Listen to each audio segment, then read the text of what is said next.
The following broadcast is a Nighthawk Network presentation.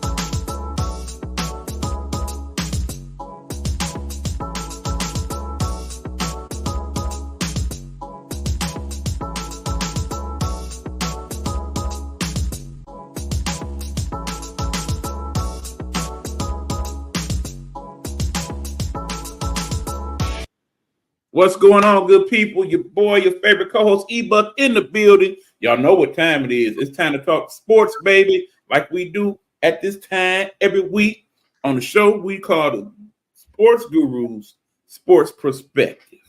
And, of course, we can't have that perspective without the sports guru himself. You see that brother right there sporting that Honolulu blue hype shirt today. I like it. I like it. It's my man, Hugh Lee. What's going on, you? What's going on, E? I wish we had better news about Honolulu Blue after week 2, but you know it is what it is, man. That ain't the end of the world. You know, it's funny. We can't win all 17. 17-0 ain't never happened. People thought that I was gonna be the one who was gonna be irrational. They was like, "Oh shit, we want to hear what you had to say," and I was real chill about it. Like, shit, it wasn't like you said. It wasn't nothing I was really tripping out about, man, because they usually get kind of clunky around like the second week or whatnot. But then at the same time, people got to realize too that we still in preseason, man, because you know we've never really discussed and talk about it as much. But you know we in like the week 3 of the preseason. Next week is going to be week 4 of the preseason, of course. And then guess what? We're finally going to get the really good football together. And you notice that don't it take 4 weeks most times to really get legit football? Some teams you might have good football, but it don't be often in them first 3 weeks. So let's be honest. It's like that in all the sports. Let's really be honest. NBA, WNBA, baseball, whatever you want to throw in there. It seems like whether they actually do preseason or not, them first couple weeks is a filling out period, and then we get the real deal Holyfield. And I know we ain't in the WNBA, we in the season, you know, we getting ready for the playoffs. But damn, that was some good games yesterday. Like when my girl Nafisha and that, man, they was going at it. I definitely thought they possibly was going to mess around to drop that game, but they held on, which surprised me, man. But it's just really good, stiff competition right now over there. I got to tell y'all, people, we down to the last games of the season. Thursday is the last day of the season. A quick update on the standings. We still got 7 teams in the playoffs. That last playoff spot has not been decided. What it boils down to is simply this. If the Atlanta Dream wins their last game, they are in the playoffs. If they don't win their last game, and in turn, the Washington Mystics win the last game, and they lose, they're in the playoffs. Chicago, yeah, it was a valiant effort, but again, without that kid Angel Reese, they just wasn't the same squad, bro. No. Give you credit. Got to give her credit due. You know, even though after we knew that happened, we kind of figured that Caitlin Clark was going to be the rookie of the year, but at the same time, it was a really close race. But then when that injury happened, it was like it really slowed her down. No one, because she had so many double-doubles in the season, broke the double-double rookie record. But it was just, you know, Caitlin was doing much more as far as the scoring, the rebounding, and the assists. Man, she did a lot this season, man, and it showed, but it was a lot of good records broken, man, like the rebound record, the point record with my homegirl, Asia Wilson. It was just a lot of good stuff. Right, and then remember, Angel Reese broke the rebound record, but not since she's been hurt. Asia Wilson actually done broke her record just that quick. It's that crazy in the W right now. Yeah, I'm definitely looking forward to seeing what happened in the playoffs because it's really about to get the ball rolling. And speaking of playoffs, man, we closer to baseball, man. Oh my God! If you told me right now that the Detroit Lions, I said Lions, the Tigers.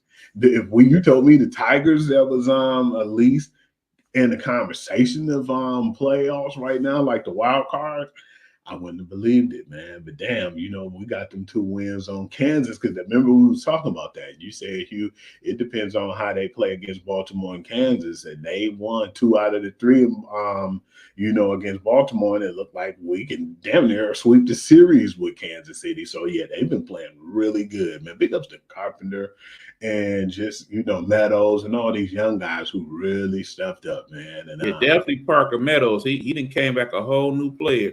I mean, we getting contributions at least out of the kid that they sent down, amongst the first baseman himself, young Torkelson. yeah, And the pitching's still doing good. Like I said, pitching been pretty good all year, to be honest. We got man. tonight. I definitely like our chances of winning that game with him on the mind. Yeah, the pitch has been great. And the crazy part about it is nobody expected that. I didn't. Then when I looked up, and then, I'm one of them stat junkie guys. We won at a certain point, like 20, like 3 of like 10, or either like 23 and 11. And basically showing that we had, since the All-Star break, the best record. The best record in baseball. That's right. So that definitely made us like a dominant team. And we was looking at, we wasn't even really looking at playoffs this year. Honestly, right. I mean, because think about it. We had traded who we traded. A lot of our starting pitching was out. We was basically doing bullpen games. We brought all the kids up, not knowing what they'd be able to do. We had pretty much tapped out. But lo and behold, they didn't work some magic, and here we are, a game and a half out of those last wild card spot. Definitely give credit to that dude, AJ Hinch, for not only resurrecting this year's team, but resurrecting his career. Because remember, after the cheating scandal, pretty much figured he was done. I definitely thought that if he didn't do nothing this year, or if he didn't get close, we was going to have problems. Because remember, we had a bad season the first year with him. Then we was only 5 games under 500, and now, man, we 5-6 games over 500. So yeah, it seems like every year they're only getting better, man, and they're figuring out what they got in this franchise, man. Because today I seen something I definitely ain't want to be a part of. And it was like the top 5 bad franchises in sports. So I'm glad we definitely ain't make that list. Yeah, but we definitely will talk about one that we will get into later on in the show. They doing some really bad stuff over there. But anyway, keep it moving. Hugh, what we got, man? Man, I want to talk about everything that went on just recently, man, in the NFL. We're going to have to talk about, what happened, the aftermath of all the games, and kind of discuss what went on and take it from there, man. It's been a lot of crazy stuff, man. Week 2 had a lot to offer. And, it all started, unfortunately, with the bad news we got to get into. Tua Tagovailoa, man, it was a really decent game at first, and then they got popped in the mouth. And if this Bills team continue to play like this, it's going to be exciting, because they had young DeMar Hamlin, a lot of the other guys that wasn't really household names, who just basically was really good in coverage, man. They held their ground. They just looked really sharp, man. I was excited to see what happened just recently with the Bills, because at first, that's when my mindset was, I'm not sure if they'll win. I had them losing because they lost Micah Hyde, they lost Poyer, and they lost a lot of defensive pieces. And then you lose Stephon Diggs, you lose several guys, but then it just seems like what Joe Brady been able to do, man. He had the young guys and no-name guys on the team look good.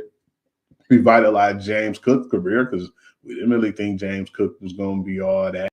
We wasn't really talking too much about, James Cook. Looking for them to play as well as they did, man, I was really shocked. But, unfortunately, like we said, we got to talk about that concussion with Tua, man. It looked like a regular basic tackle, man, what happened. But when he got tackled, you seen like the whiplash in his neck, and then him hitting his head on the ground. And when you see them arms and fingers start to just look crazy, and they don't look like they're functioning like they should, that was a concern, man. And I just felt bad, because I said DeMar Hamlin just went through cardiac arrest a few years ago, and to be a part of and witness something like a concussion that, it was just like I said, a regular textbook tackle, man, that he was a part of. I know that man was devastated, but yeah, all in all, it was already an embarrassing loss. And I think Tua was trying to make a play to help his team get back into the game because it was still relatively close. I think it was like 10-24, and he was trying to make a play with his legs, and that's when everything happened. And right now, my opinion is, and I know you feel the same way, he should be tired. But what I've been hearing right now is not quite what he said yet. I was hearing he's going to take the 4 weeks, basically like an IR, rest, and he was going to figure out where he was at. Then I know he's talking to people, and he's definitely considering the retirement talk. And not only that, he even put out a policy on himself, $42.5 million. I don't know if you was aware of that, E, but yeah, he put a policy out on himself just in case he do have to retire. Keep in mind, Jamar Hamlin has a similar policy on himself after what happened to him. We pray that he continues to be healthy. It's very good to see that he's not only playing, but he's one of the starters on that squad. He put in a lot of work, and it's paying off, and I appreciate that. As far as Tua goes, my personal opinion, shut it down, bro. You 26 years old. You got kids. You got a family. You done made okay living in the NFL in these last few years. I mean, basically, you done made more money than I probably have been making my lifetime. And me put together. There's other things you can do with your life. You could be a good coach out there for somebody. You can be a quarterback guru. You could be a lot of things that's not going to require you to bash your head. Keep in mind, in an ideal world, we could test for CTE before people die. And of course, they're working on some way to do that. We would. But after multiple concussions, it can't be good in there, bro. Not at all, especially when he started his career with concussions in college, So before he even got drafted, he had that concussion that year. Remember, we had like the leg injury, and we were thinking that was all, but we didn't know with that leg injury, he also suffered a concussion. Then coming to the NFL and having those multiple concussions, man, that's something that definitely should be looked into. And it was crazy because in college, like we didn't know because we didn't see the aftermath, but the ones in the NFL, we definitely seen everything, what happened. And, it kind of scared us, some of the hits and some of the ways he fell down and how he felt. He was definitely out of it. It wasn't that long, but, they say when you had them concussions, it could last for a few minutes and you wouldn't even know yourself because I remember a player was saying, I forgot who said it. They said that I think, if I'm not mistaken, no, it was actually my boy who just retired from the Lions, Teddy Bridgewater. He said that he had a concussion and he thought he was out for like 30 minutes or something longer than that. And they was like, man, it's only been 30 seconds, and he thought he was out longer. And to hear Randy Moss talk about it, it was actually pretty deep because he said when they had like the situation with the Hall of Fame and people getting inducted into the Hall of Fame, he was saying that the wives mainly had a meeting and they sat together and they talked, and mainly what they talked about was, the effects of what happened with their husbands in football, but afterwards too, like, monitoring their husband and how they talk and walk and react because, having those concussions, man. And it's like more or less, not only the concussions can affect you now, but they can affect you down the line. Because I seen a Brian Gumble piece, it was a while ago, and it was sad. It was two teammates who was best friends, didn't even recognize each other because ACTE was that bad. And they showed them the picture. Hey, you don't remember him? This is your best friend. And they had pictures where they went out and fishing and stuff. Man, like, man, no, I don't know that guy. And it was just like, it ain't funny. It was just very sad, man, because it went from your best friend to a guy you like, it looked like you didn't even know. That's how bad it was with CTE. So, yeah, man, I'm just praying that brother make the right decision for himself and for his family at this point because, I like the fact that what Mike McDaniel said. Did you hear about what he said when he kissed him on the forehead?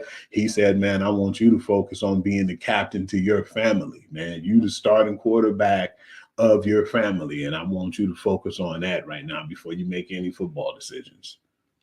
Understand, it's already a behind the scenes movement to figure out what to do if he don't come back.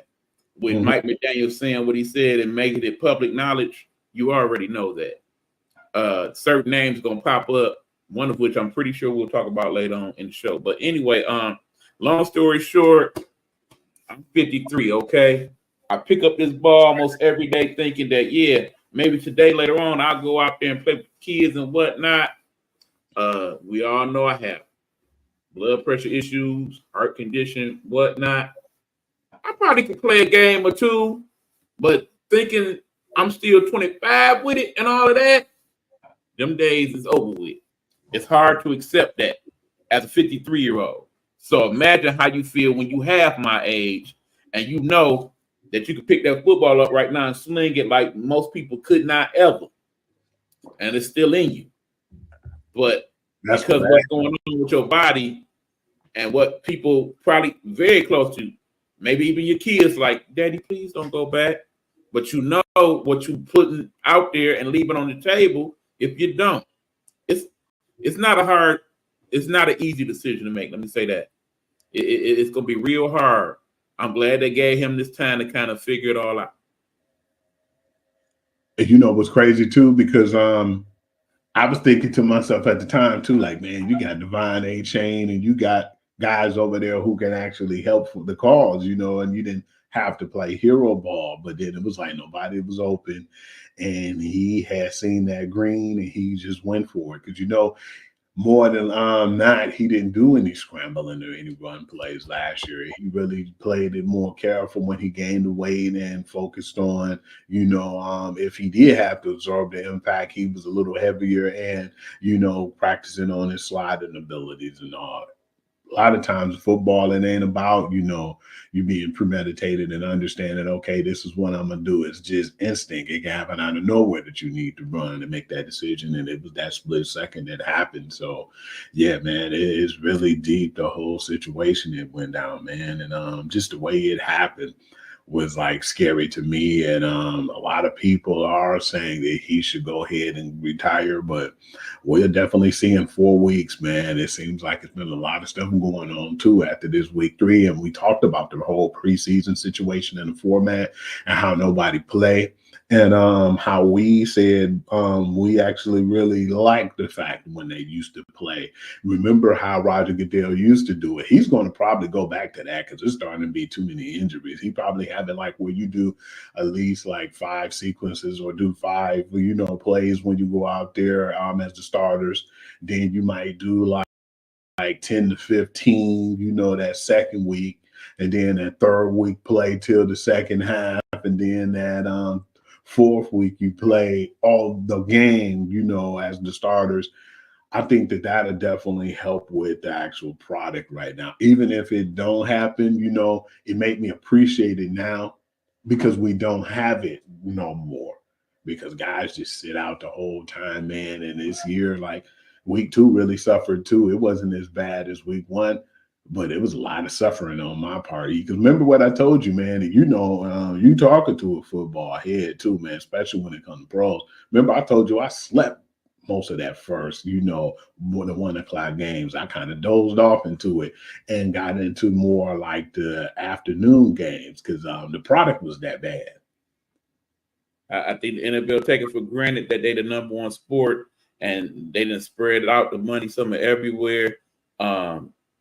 Sooner or later, people are going to understand why go to these preseason games if this is what I'm getting. Why spend my hard-earned money trying to get in here, and in the end, they're going to mess around with all these subs and only play vanilla offense and defense. That ain't worth my money. Because it was a feel-good story to see some of those guys like a Danny Woodhead and some of these guys who make the cut on these teams and on Hard Knocks, and you know they go on to do something with their careers. But yeah, man, I'd rather get like more of the pro play. Like, nah, man, because the pro play is no better play than being professional and really getting the opportunity, like you said, to come out and see them and pay your hard-earned money in preseason to see that. Because I remember when I went to a preseason game, and just thank God that it was like how it is right now. And I think think it was the last Lions preseason game where I got a chance to see Saquon Barkley and some of those guys play. And to be able to see some of the guys, the starting guys on the teams, it was like the New York against the Lions. So it was actually pretty good to see some of them players play. And then I went to a preseason game where I actually seen Tom Brady play the whole game with the Lions, and it was actually cool to see. I could say I got those tickets for free and was blessed to be able to be treated to that. But, you ain't getting that type of product anymore, man. I definitely should cherish that now that I'm saying it. Yeah, the life and time of a sports fan is a beautiful thing. Particularly, I love seeing people share those experiences with their kids. That's awesome. Yeah, I want to move on, man, and I just want to talk about our hiccup too, the Detroit Lions and the Tampa Bay Buccaneers. I don't know if you recall, I was a little nervous about that game, and not nervous about us not, going out there and competing. But I felt like they probably been still so high on winning that game and coming back and winning the Sunday night game that they would need to refocus, and I didn't think their refocus was going to be there.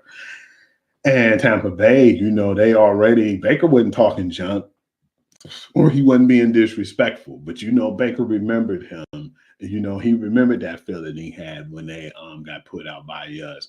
And after beating up on, the Philadelphia Eagles, which we're going to talk about them dudes a little bit too. But yeah, man, he came out there like that's what he had to prove. And most times the funny thing is, we talk about a lot how the defense let us down last year, but we can't say that now, man. It was one hiccup with the defense, and then the defense played like they can actually be a playoff high caliber defense. They looked really good. You can't blame it on Aaron Glenn now. You got to look at, Ben Johnson. I felt like some of the plays was a little vanilla, and I felt like too at the same time did Dan Campbell like good his decision making. Because remember, I was like, damn, they just left 3 points on the board when they had the opportunity to, kick a field goal, and they just constantly was doing, ill-advised stuff. Like, you have no timeouts with like 10 seconds left. Why would you try to throw the ball short when you can try to go for the end zone? And if you can't connect, then, do a field goal. So it was a lot of hiccups in that game, but I give credit where credit's due because Ty Bowles always been one of the best defensive coordinators in the game. He won the Super Bowl because of that. And he had a team who was not ill-prepared, and they went in there with a point to prove, and they did. Do I think that we still had a chance at the end to pull that game out? Absolutely. But I still feel like Goff was a little off too, and I think it was more or less with his frustration from the beginning of the game, man, when he threw that pass and it was right on the money to where it's supposed to be. But then, it was Jameson Williams. He was there for the play, but then, it was like the guy definitely got there early, when he gave him that bump. And then once you get to a certain point on the field, you can't bump players, man, not after 5 yards. But when he got that bump, that kind of, took him away from the play, and then they got an interception. Goff looked like he was pissed off, like, so, you called a pass interference on us, but you didn't call that play right there. And it looked like after that, man, he wasn't in sync no more. But yeah, man, definitely can't make no excuses for the 2016 loss. I had to give credit to Tampa Bay, but yeah, I feel like they got a little cleaning up to do now. Definitely got to give Tampa Bay some credit. They actually a pretty good team. I definitely see them making the playoffs based on what I've been seeing these first two games. Baker, credit to him for resurrecting his career. At one point in time, he was the number one overall pick, and a lot was expected of him. But then when it didn't really surface the way it should have, and then all the attention he was getting because of the commercials and all of that, people felt some type of way. But, usually when all that stuff goes on, you end up kind of like a Johnny Manziel situation where, okay, you look up and now you out the lead trying to figure out what to do with your life. Baker somehow basically took his lumps, went through what he had to go through, did his homework, and found his way to being a starter on the team and being a leader on the team. And he is definitely representing that in how he played. He really played well. I believe he was the difference for them as to why they won that game, despite the fact that he got sacked several times by a young man named Hutchinson that's definitely coming into his own in the league. Yeah, the Remember, game. I said he's definitely one of my candidates for Defensive Player of the Year because I felt like he was going to take a step up, but he already well ahead of what I thought he would be. Yeah, he couldn't be. Yeah, as far as the Lions go, that wasn't their best effort, and they know that. And there was a lot of blame to go around. Even on the defense, they had a couple situations that they could have dealt with. I mean, Kerryon Arnold, we know he's going to be a good cornerback in this league, but he is definitely going through his growing pains right now.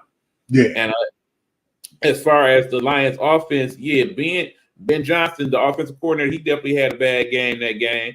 And yeah, there was especially that debacle at the end of the first half with the field goal unit coming on the team.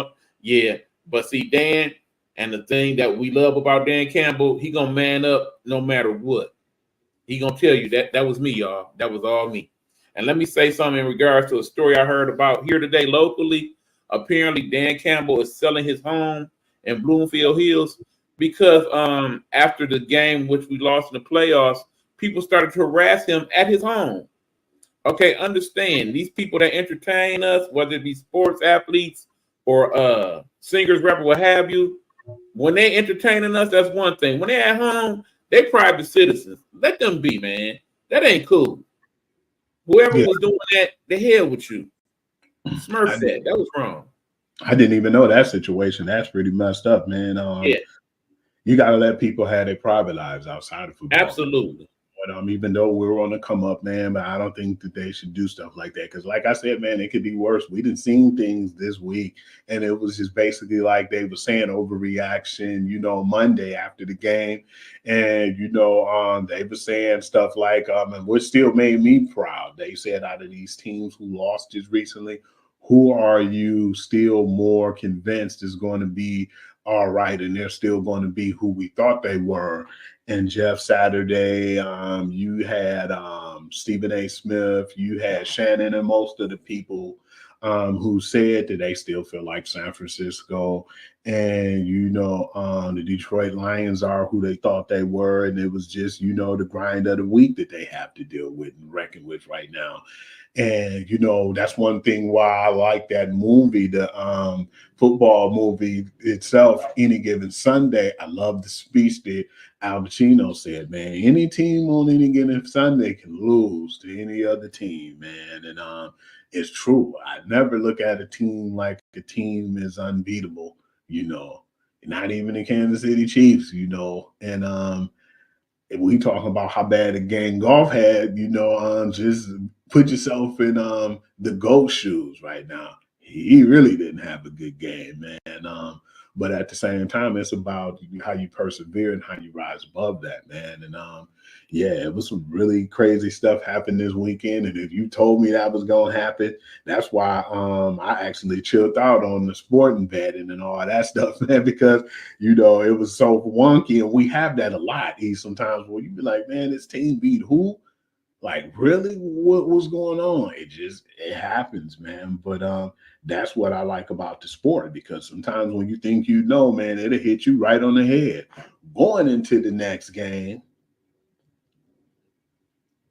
Las Vegas Raiders versus the Baltimore Ravens. I want to know your thoughts on that game, E. I actually got to see some of that game, because didn't see it during the day, but thank God I got NFL Plus, so I can go back and look at either condensed versions of the whole game. That actually was a pretty good game for both teams, to be honest. If you didn't know the Raiders wasn't supposed to be that good, you wouldn't know it by that game, because they actually manned up. The man we call Uncle Rico, the quarterback, Gardner Minshew, he had a good game. I definitely he is a better starter than the other option. Is he the starter for them moving forward after this year? Probably not still, but I like what he did. The defense looked very good at times. Keep in mind, Baltimore is not an easy matchup for anybody's defense, but there was times in that game where Raiders dominated. And shout out to my fellow alumni, Max Crosby, out of Eastern Michigan. That dude a handful. You definitely going to throw his name in the mix for Defensive Player of the Year. He keep playing like that. It was times he dominated that game. Yeah, Every time you looked up, man, it was like every time I looked up, man, watching TV and watching football, you seen him, and he was right there in Lamar Jackson facing, and Lamar couldn't do anything. Right. All that being said, one more thing. Baltimore Ravens, you've been known all these years for two things. Good defense, running the football. You got Derrick Henry, one of the best backs in the game. Something about this third and fourth quarters, y'all don't like the running. It's stupid. You paid him, work him, run the ball. Run the ball. Especially when you in the lead or anywhere close to it. Run the ball, run the clock. I don't like what they're doing. Their whole game plan, don't you notice? They'll try to run the ball with Lamar more than running the ball with him. And it's like y'all going back to that same thing with Gus Edwards and J.K. Dobbins, man. And the funny thing about it is Gus Edwards, when they finally let him run the ball and Lamar Jackson didn't run, man, he looked like he was a beast. Saying we ain't gonna talk about J.K. Dobbins. We gonna save that for later. But that guy, right? And like I said, y'all got Justin Hill on that squad, and he seemed to be a decent running back. Yeah, utilize these people. Pound the ball, especially with Derrick Henry, man. You know, because remember we've seen the LeGarrette Blount effect, man. How he just run the ball the whole game, and Bill Belichick laughed most times, and they like, well, what was your game plan? He said our game plan was easy. We went out there and we played the ball. Hit him with the blood. And then once we felt like the game was, if it was getting too close for comfort, we would run it down their throat with LeGarrette Blount and tire up their team. And then when they're focusing on the run, we go for the pass. And that was one of the best weapons that you could ever use in football, man. And hey, him and don't forget all day, Adrian Peterson, and it's unfortunate that we hearing that he going through some tough times right now. I hate to hear that. As a former Lion, you know, we always want to show love to our peoples, and it's sad, but you know how it is. A lot of these athletes, once the Lion life is over, they spend that money up quick, man. I didn't like the fact too that I was hearing he was flying people to see him, and you know, for his birthday party. Like, man, hey, if they want to see you, man, they got to figure out the way to get there. You know, definitely with your money struggles. But to win that game too with the Raiders 26-23, that was the more shocking news because they were down 23-13 at one point, and to come back and win like that in a dramatic fashion, I definitely had to give credit where credit was due and tip my hats off to Antonio Pierce and how well they played, because Bowers, man, he looked like everything we thought he'd be, man. And absolutely. He took over, but then at the same time, we got to get with the disgruntled guy that everybody was saying not happy to be there in Las Vegas. Man, Devontae Adams really got it. Devontae Adams, yeah. I want to talk about a game too that now I'm starting to look at this team. They were always hyping them up, especially last year. They were saying they were the Detroit Lions of the AFC, and those guys are starting to have their problems now.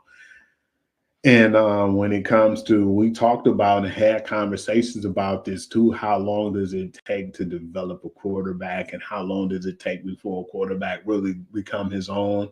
We've been having this conversation for a while now with this man, Trevor Lawrence, but I want to talk. Yeah. You know what that means? I got two words. Trevor Lawrence, what's up? I mean, you supposed to be that guy. Number one overall pick. They were saying you was the best quarterback prospect ever. Ever. Understand what that means, Hugh. Ever. We done seen some unbelievable quarterbacks in the National Football League. They thought this dude was going to be one of the best ever. I don't see that. I don't see it. And the crazy part is I don't even want to poke the bear on that situation. But remember when I was telling you they had that list of what the worst franchises was in, you know, sports. The Jacksonville Jaguars was up there high too. I think they were ranked number 3 in the top 5 of the worst franchises. And I know, you know, I have my problems with, you know, them in general, man, you know, but I don't even want to get into it. But the Cleveland Browns did enough to win. You know, Miles Garrett, I don't think we get our brother his credit where credit is due all the time, man. And we know that guy's one of the most unstoppable forces in the game, but he don't get that credit as he should. But even at some points, I seen flashes from Deshaun Watson, and he made some really good plays to keep them in that game. But I was just really surprised at seeing how bad the Jacksonville Jaguars has been playing too, man. That first game and then now this game right here. But it was a weird score too, 18-13. But that seems like one of them type of Cleveland Brown games. I was actually more or less more intrigued with this game too, because I wanted to see how the Jaguars was going to bounce back after their hiccup performance in week 1. And then I wanted to see, after getting trounced like that by the Cowboys, how was the Cleveland Browns going to react? Because remember, a lot of people were saying to us then when that happened that we thought that, they thought if he didn't play well, Deshaun Watson, that it was going to be time for them to kind of consider what they were going to do and move on from him and try to find out who's going to be the next quarterback for the Cleveland Brown carousel. Well, yeah, I definitely was feeling a little bit better about how Deshaun Watson played last week. He still ain't that Deshaun by any stretch, man. But definitely, at least this week, it looked like he was trying to be there. You know what I'm saying? We know there's other stuff going on behind the scenes with Deshaun. We ain't going to revisit that. But long story short is Cleveland only going to go as far as he can take them. And if he can't get it together and soon, because keep in mind what division they in, then, yeah, it's going to be a big problem. And at that point, some very tough decisions going to be made in Cleveland in regards to personnel and money and such. I want to talk about the next game right here. And it's good for one team. I feel like they bounced back, and it's really bad for the next team about this playing. The New York Jets versus the Tennessee Titans. I felt like I seen some good plays from Braylon Allen, the rookie. And by him being a rookie, man, they said that he ran for the most scrimmage yards and he scored too. So they put him in the limelight for that game and his good performance. But on the other end, Will Levis just really looked bad, man. This is second week having a really bad game and throwing the ball when he was on his knees. And even the actual coach had something to say about it, saying that he's a grown man and he know not to do things that stupid. And we understood that he did it the first week, and we thought that he'd capitalize on his mistake, and he continued to make the same mistakes. That warrants something for me. 2 words, y'all. Hero ball. Some people good at it. Some people ain't. Will Levis, you ain't.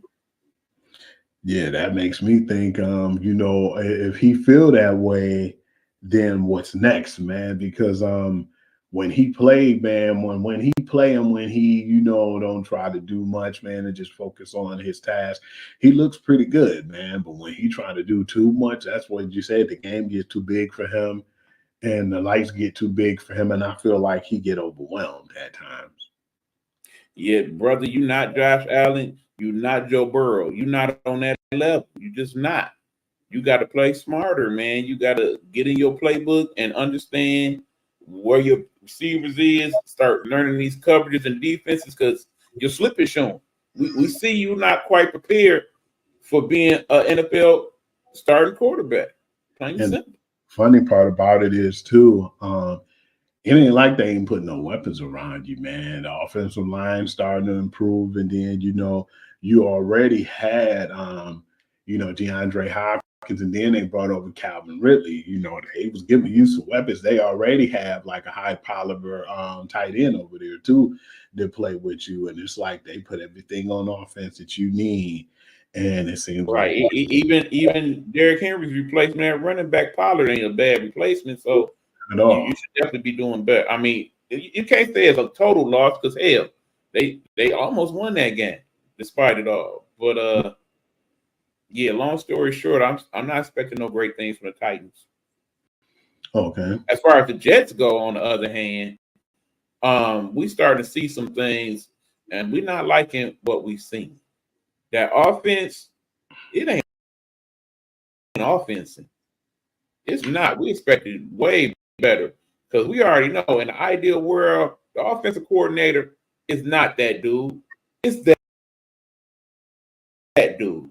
Mm-hmm. A-Rod is the offensive coordinator. And right now, what he's running ain't working. And primarily it's because A-Rod, you 40. And it's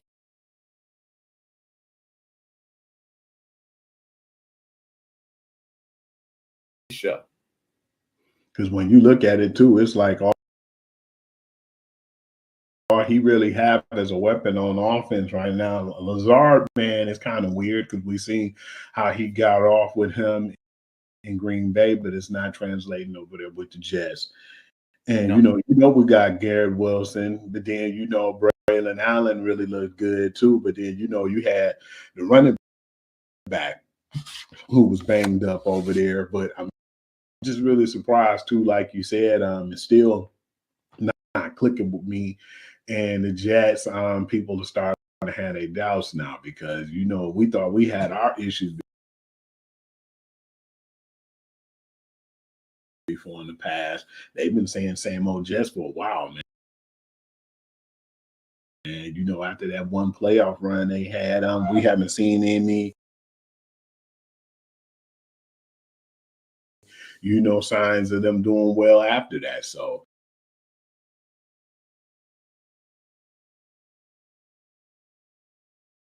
yeah, I want to know what's going to happen. I'm looking forward to seeing them play because I believe, if I'm not mistaken, they the Thursday night game. But then I want to see what's going to happen, you know, outside of that, because regardless of how I feel about the Patriots or anybody else, man, that team, man, they've been playing hard this year, man. And they're not probably the most talented, but then you could respect their retool and their energy that they bring now.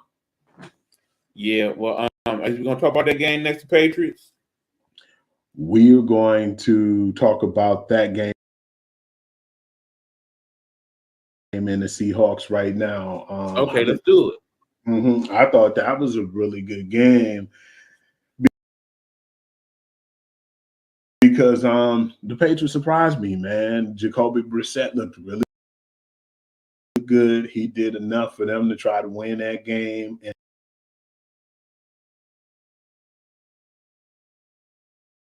And they ran the ball, man. It's like they're doing things that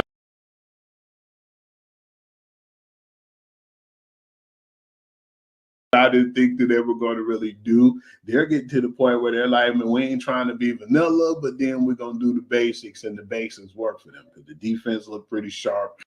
And then the offense, when it came to Jacoby Brissett scoring, definitely in the red zones, he was executed. And Ramondre Stevenson and Antonio Gibson, man,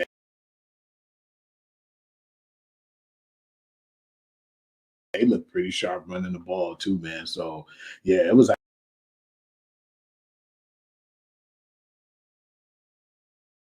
actually pretty good, man. You know, Hunter Henry played well. You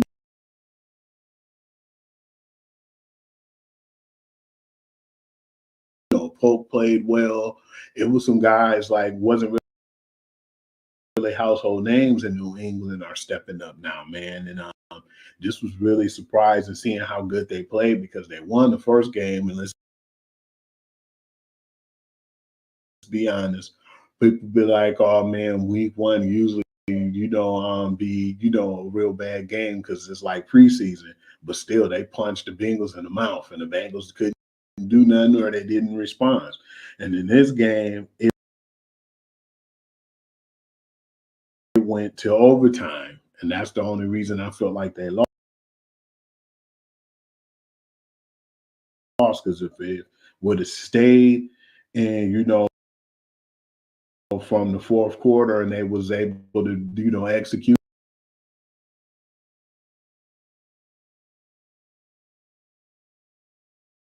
we probably be talking about a 2-0 New England Patriot team right now. but unfortunately, it's not that. And I have to give my tilt my hat off to the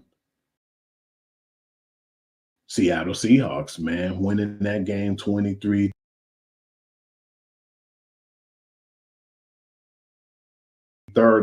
And it was a hard fought battle. And I definitely give credit to Geno Smith and everything he's been through to be in a position he's in right now. Is one of the, bright spots of being one of those quarterbacks who had a rough start and to be able to develop into who he is as a player right now. Yeah, Geno Smith is definitely one of the better stories in the NFL. They say he's a good guy off the field as well, so I'm glad to see that he is still doing well. Just remember, he kind of got the job on a humble because they was tired of Russ, and when you hear, the system. Let's see what you got until we figure out what we're gonna do, and come to figure out you was what we needed all along. So there's that. But yeah, I'm not ready to completely endorse the Patriots just yet. I have liked what I've seen these first couple of weeks, but I'm curious to see what happens when they play somebody in the division or one of the teams that definitely are seen as Super Bowl contenders and see how well they play that. But so far so good for them. Yeah, definitely been surprised because last year we knew that team would have been the team that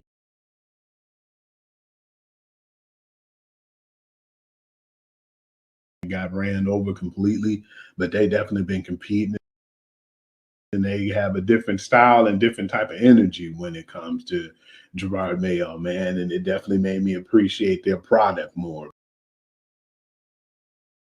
because last year it just stunk. No, nothing else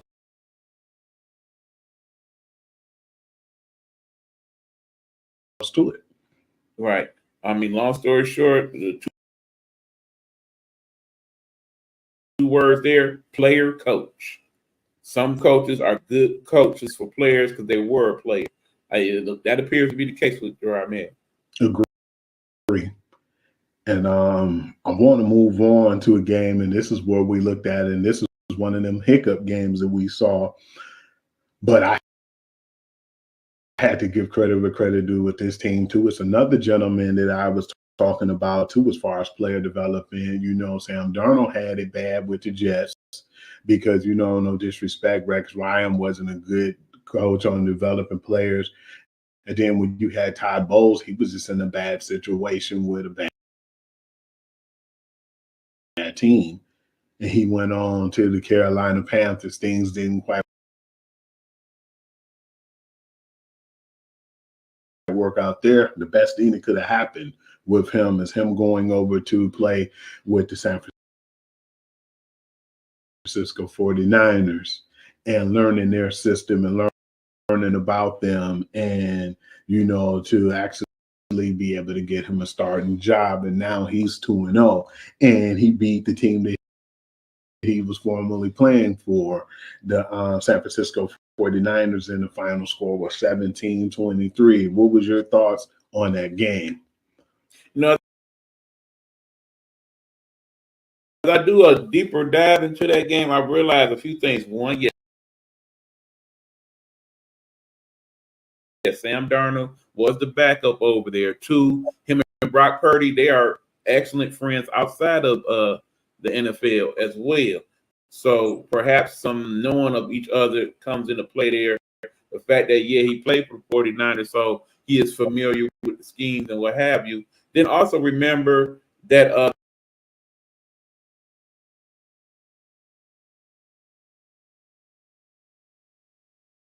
the coach of the Minnesota Vikings and the coach for San Francisco, they come from that same tree. They pretty much run a similar offense.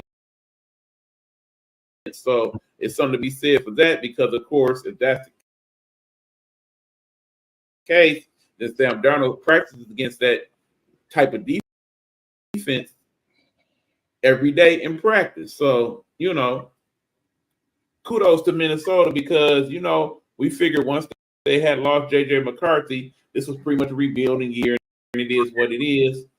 They have shown that, no, we ain't tapping out on the season yet. We still got some good things to do. As far as San Francisco go, I think very much like our Lions this year, it's going to be games where they don't play well or they lose. You kind of like, what's going on in San Francisco? When all is said and done, they'll be there. Yeah, it's only week 2, so I definitely been to the point to where I was hesitating and hiding behind, my covers or anything or having no fits.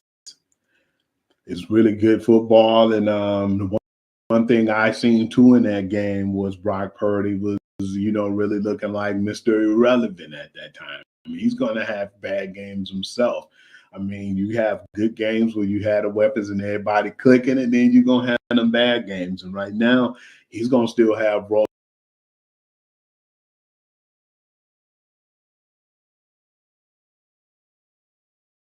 coasters in this year too, because he's still in development and works. But at the same time, you lost Debo for 2 weeks, and then it's a lot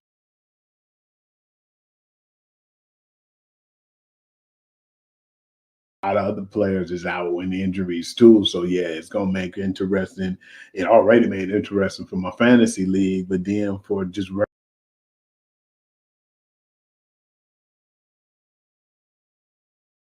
regular NFL football as well.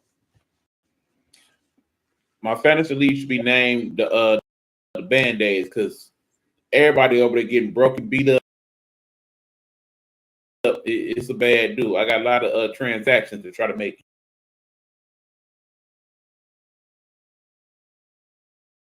between now and tomorrow.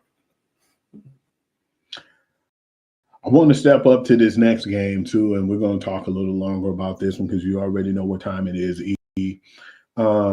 The Chargers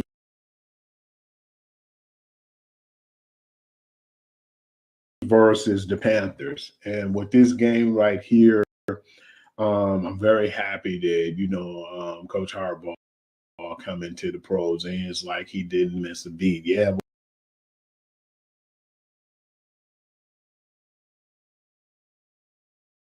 We know it's still early, but with the players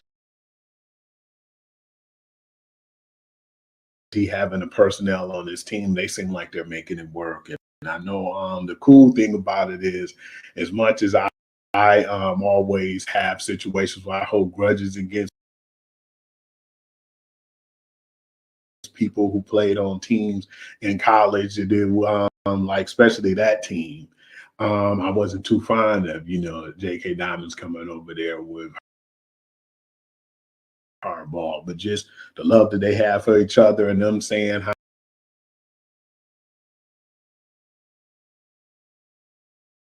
how they moved on and they focused on their pro career. You really see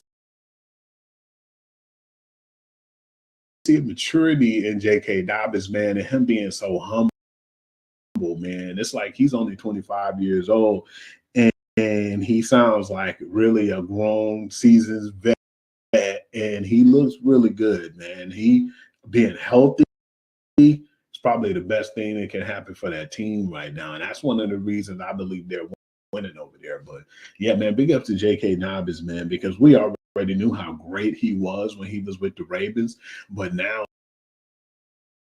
he's over there with Harbaugh, and he's showing us everything that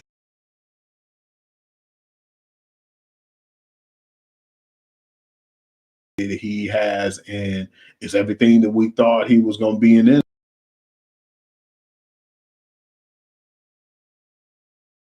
Some is everything that was advertised. Understand, y'all don't really get the brilliance of Harbaugh like we do because we've been familiar. Remember, he has a brother in the NFL, young John Harbaugh, oldest coach in the NFL right now, John Harbaugh, by the way. They oftentimes discuss game plans and whatnot. Even when he was at Michigan, so much so that he would send him film from the Baltimore Ravens games, and he would send them films of the Michigan game. They would kind of compare notes. A lot of that you're starting to see early on in the Harbaugh era there at the Chargers, because during that time, not only was he recruiting for the NFL, knowing that eventually he was going to get back in and he was going to have some things to look at when he got there. Like, okay, if I get a squad, I want that dude, that dude, that dude. I think that's what the J.K. Dobbins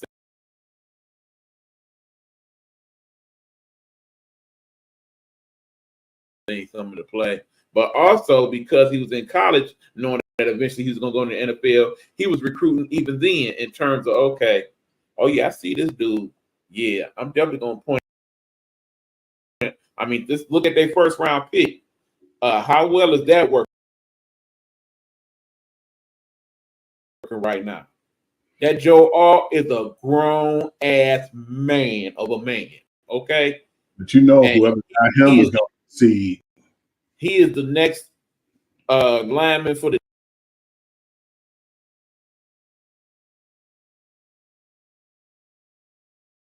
decade on that squad.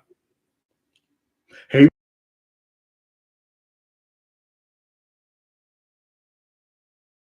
you know who he remind me of, and I hope I'm not trying to put too much pressure on this young man right now. He definitely remind me of a Cleveland Brown player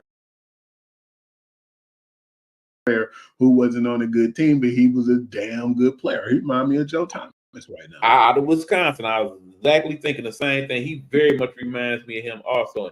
And you know, Joe Thomas basically he a Hall of Famer. He just wait for his time because that dude was a wall. Okay, you wouldn't get past him. All right, in his prime, he was there. Much like what we see out of Trent Williams these days. He a man. He a grown man. Did you hear the story when he was considering retirement at one point? Bill Belichick was trying to lure him to go over there to New England, but I think that he already had his mind made up. Man, just imagine to have that guy over there just for even if it was 2 years, man, that would have been 2 extra rings in my opinion. But the crazy part about it is he just said, you know, he was a football player, but it wasn't what made or break him. No. He probably having his best life now, just out there fishing and stuff. We know he's a big fisher, Joe Thomas was. So yeah, and it's crazy how some football players, that's how they think. It's just a job for me. And we talked about the good, E. Now let's talk about the bad, man. Carolina Panthers. We just found out yesterday that they benched Bryce Young, man. Dave Canales just didn't seem like he was convinced that that's what he wanted. But you know me, man. My issue with it all is you don't look at the camera and say with a straight face, yeah, you know, it's been rough, you know, for our team, but we're going to try to rebound and, you know, come in with a new game plan. And, you know, Bryce Young is our quarterback moving forward. And then it ain't even 24 hours later, not only did you bench him, but then, you know, you go on with Andy Dalton. And that's one thing that that's what made me respect what Tom Brady said, man. He was saying that when he was in college, man, he said even the college game changed to where it's not programs anymore, it's teams and individuals. And he was saying at one point when it came to the people in the NFL, man, some of these quarterbacks get thrown into the fire without even really getting an opportunity to do their due diligence before. When you have rookie quarterbacks, man, in the pros, And we talked a little bit about that this morning. Like Eli Manning, man, we was looking like, man, this dude, why did the,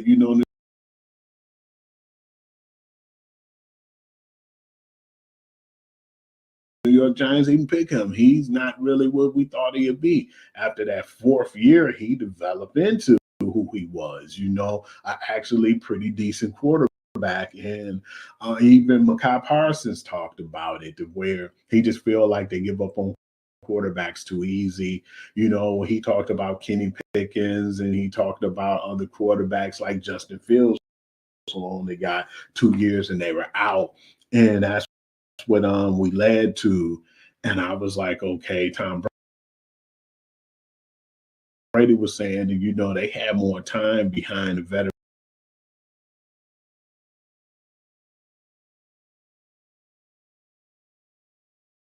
quarterback to learn and to sharpen their skills and to become better players. I know Tom Brady was fortunate to have that year under him before something happened to Bledsoe, and he just took off, man. But by that time, he said he knew enough behind Bledsoe, a la Patrick Mahomes, to get to the point where you learn your craft and you know about the game. Because when we first seen Patrick Mahomes play, I think it was a game the year before with Alex Smith, where we knew they was in the playoffs and they already had their seeding and they didn't have much more to fight for, so they let him play. And he looked not that bad, but he wasn't as good as he is now. But at least he got those reps and he learned. And then when he sat under him, and it got to the point where he actually got that second year when he played, it was a whole different Patrick Mahomes. Like, man, this guy looked actually pretty decent. And it got to the point where they made the decision, we're moving with him forward, and he never looked back after that. So yeah, I believe player development, especially with a quarterback, is something that has been taken away from the game. That being said, do I think he's played well? Absolutely not. Do I think he needs to play better? Yes, but at the same time, we thought that he was going to be in a better situation being with the Panthers and getting like some of the coordinators like Josh McCown and some of the guys that was over there. Deuce Staley went over there, like he left us and went there to try to help develop and to help that team. And the whole time we didn't know him, we wasn't even looking at it, because remember when Texas was a nightmare, man, to be at. They got rid of GMs and people didn't want to take the GM job. As soon as Nick Casario took that job, man, and he did the plug and play last year, we didn't expect for them to be as good that soon. But yeah, man, Texas was one of them jobs nobody even wanted to touch. But then when, things develop and then they got the quarterback, and not only did they got the quarterback, they got one of their defensive stars, for the franchise to lean back on, and things changed drastically, and D'Amico Ryans was one of the main reasons, I believe, too, with the, strong-minded head coach. Then you go back to Carolina, man. We knew that they were one of the worst teams for a reason, and it actually showed last year, and it seemed like Bryce Young game digressed because of that too. And then, the the Houston Texans like a finely tuned machine now, and they keeping it moving, and they're going here. While now Carolina's just a joke, man. And that, of course, if you want to know, he was like one of the, if not, I think it was the worst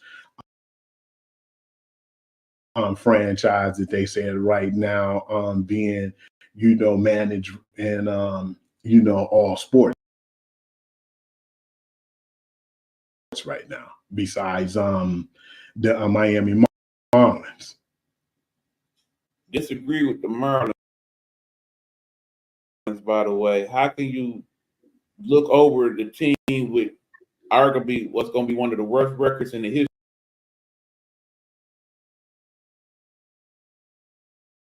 history of baseball, Chicago White Sox? But back to the football. Yeah, Panthers not doing a lot of smart stuff over there. Okay, once upon a time, just a few years ago, do you remember who the quarterback of the Carolina Panthers was? I'm trying to see. How long? His name is Cam Newton. Remember that? Yeah, and I'm not talking about the first time Cam was with them. I'm talking about the second time. Based on what we see, do you think even at age 37, Cam Newton could play for that Carolina Panther team right now? I'd be afraid for him, man, because it's that bad in that organization. But right? It's about what it's going to take for somebody to be able to contend with them to that degree. No disrespect to Andy Dalton, but I'd be hard pressed that if you are the quarterback moving forward, y'all win more than one game.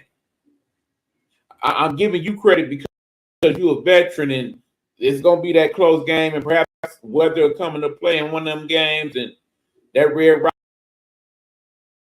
rocket will find the right person at the right time. Beyond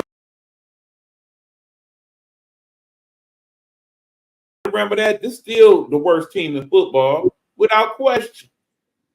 I feel bad for Bryce because we know he's a good dude and everything. He comes from that machine known as Alabama and all that, but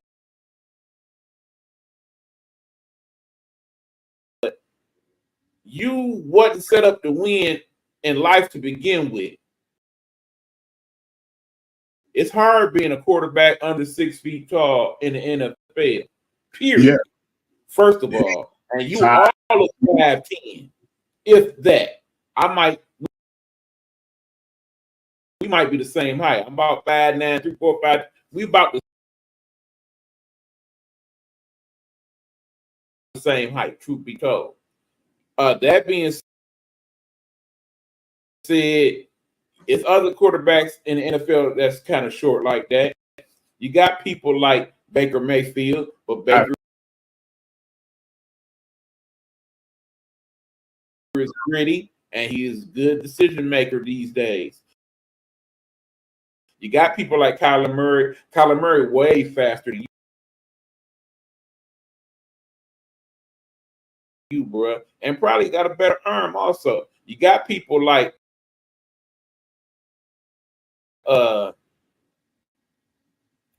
Russell Wilson. Russell Wilson definitely got a stronger arm than Bryce, and basically was better at scrambling when he was cooking. Yeah, when Russ was Russ. You don't have that skill set, none of those, and then on top of that, they all got better weapons than what you dealing with in Carolina. You know, Carolina not a smart franchise. They done gave away quality defenders. They done gave away quality offensive players. Hell, you gave away the best overall player in the game, pretty much, when you gave away Mr. McCaffrey. There we go. That's the name of the folks. And they gave him up for nothing too, man. It wasn't like they got it.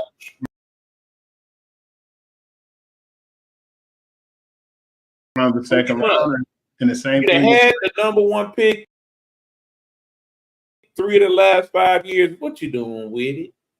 You traded it foolishly, and now you got it back. You're going to end up with it again. What you going to do with it?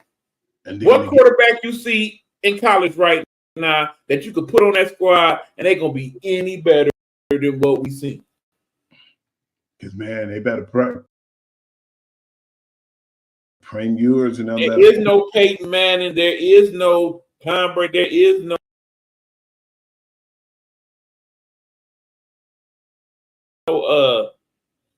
no Caleb Williams coming out of this year's draft. Y'all in trouble, bro, for a long time. You might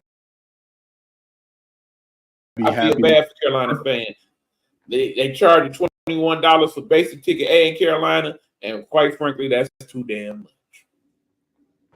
Yeah, because at first I was thinking, man, I just don't really think Bryce was really ready to come to the pros, and I just don't think that he was developed. But then when you look at it and you start to see how bad that franchise is, how it's ran and all the above too, I had to say, man, will he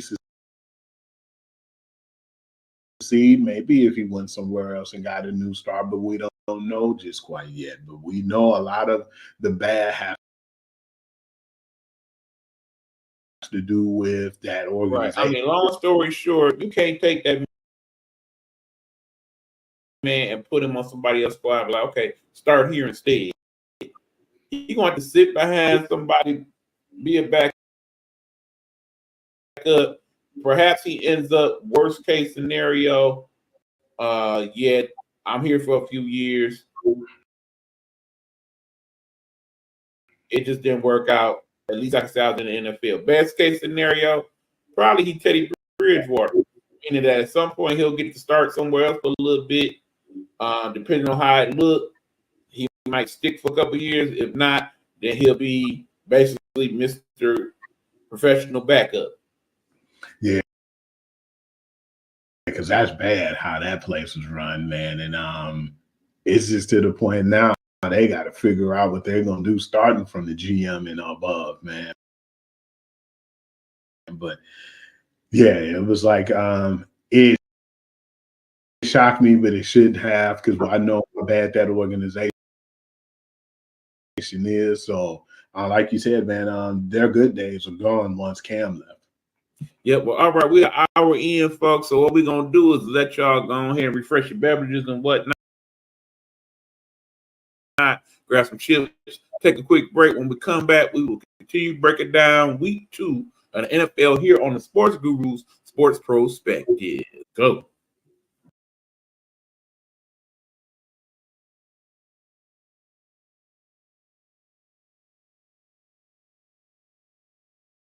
Hello, hello, hello. It's another glorious day, my tea sippers, and you know what time it is. I hope you have all of your comforts together, because it's time to dish tea. And you're dishing tea, darlings, with Big Meat. Can't wait. It's time to dish tea with Big Meat. It's time to dish tea with Big Meat. It's time to dish tea with Big Meat. It's time to dish tea with Big Meat. Darling.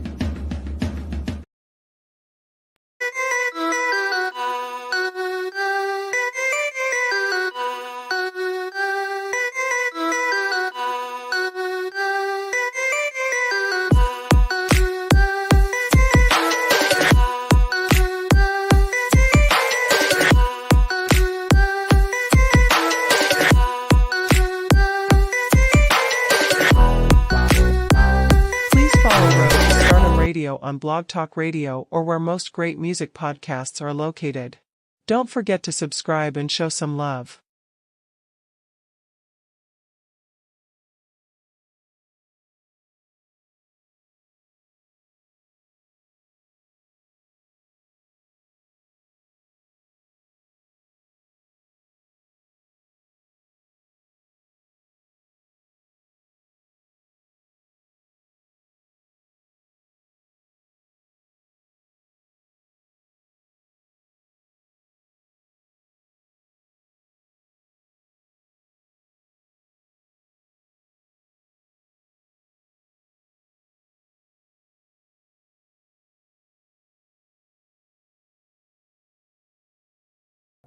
All right, y'all, we back. Big Buck Sports Report. We break it down NFL. Have at it, Hugh. Okay. Yeah, I just want to make this short and sweet, bro.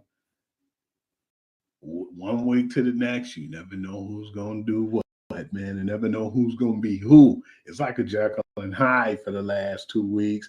One thing was we seen the Cowboys and how they whipped on, the Cleveland Browns, and then come to reality check. I think everybody had the Cowboys winning after how they went into Cleveland and kind of dominated. But the New Orleans Saints had something else in mind, man.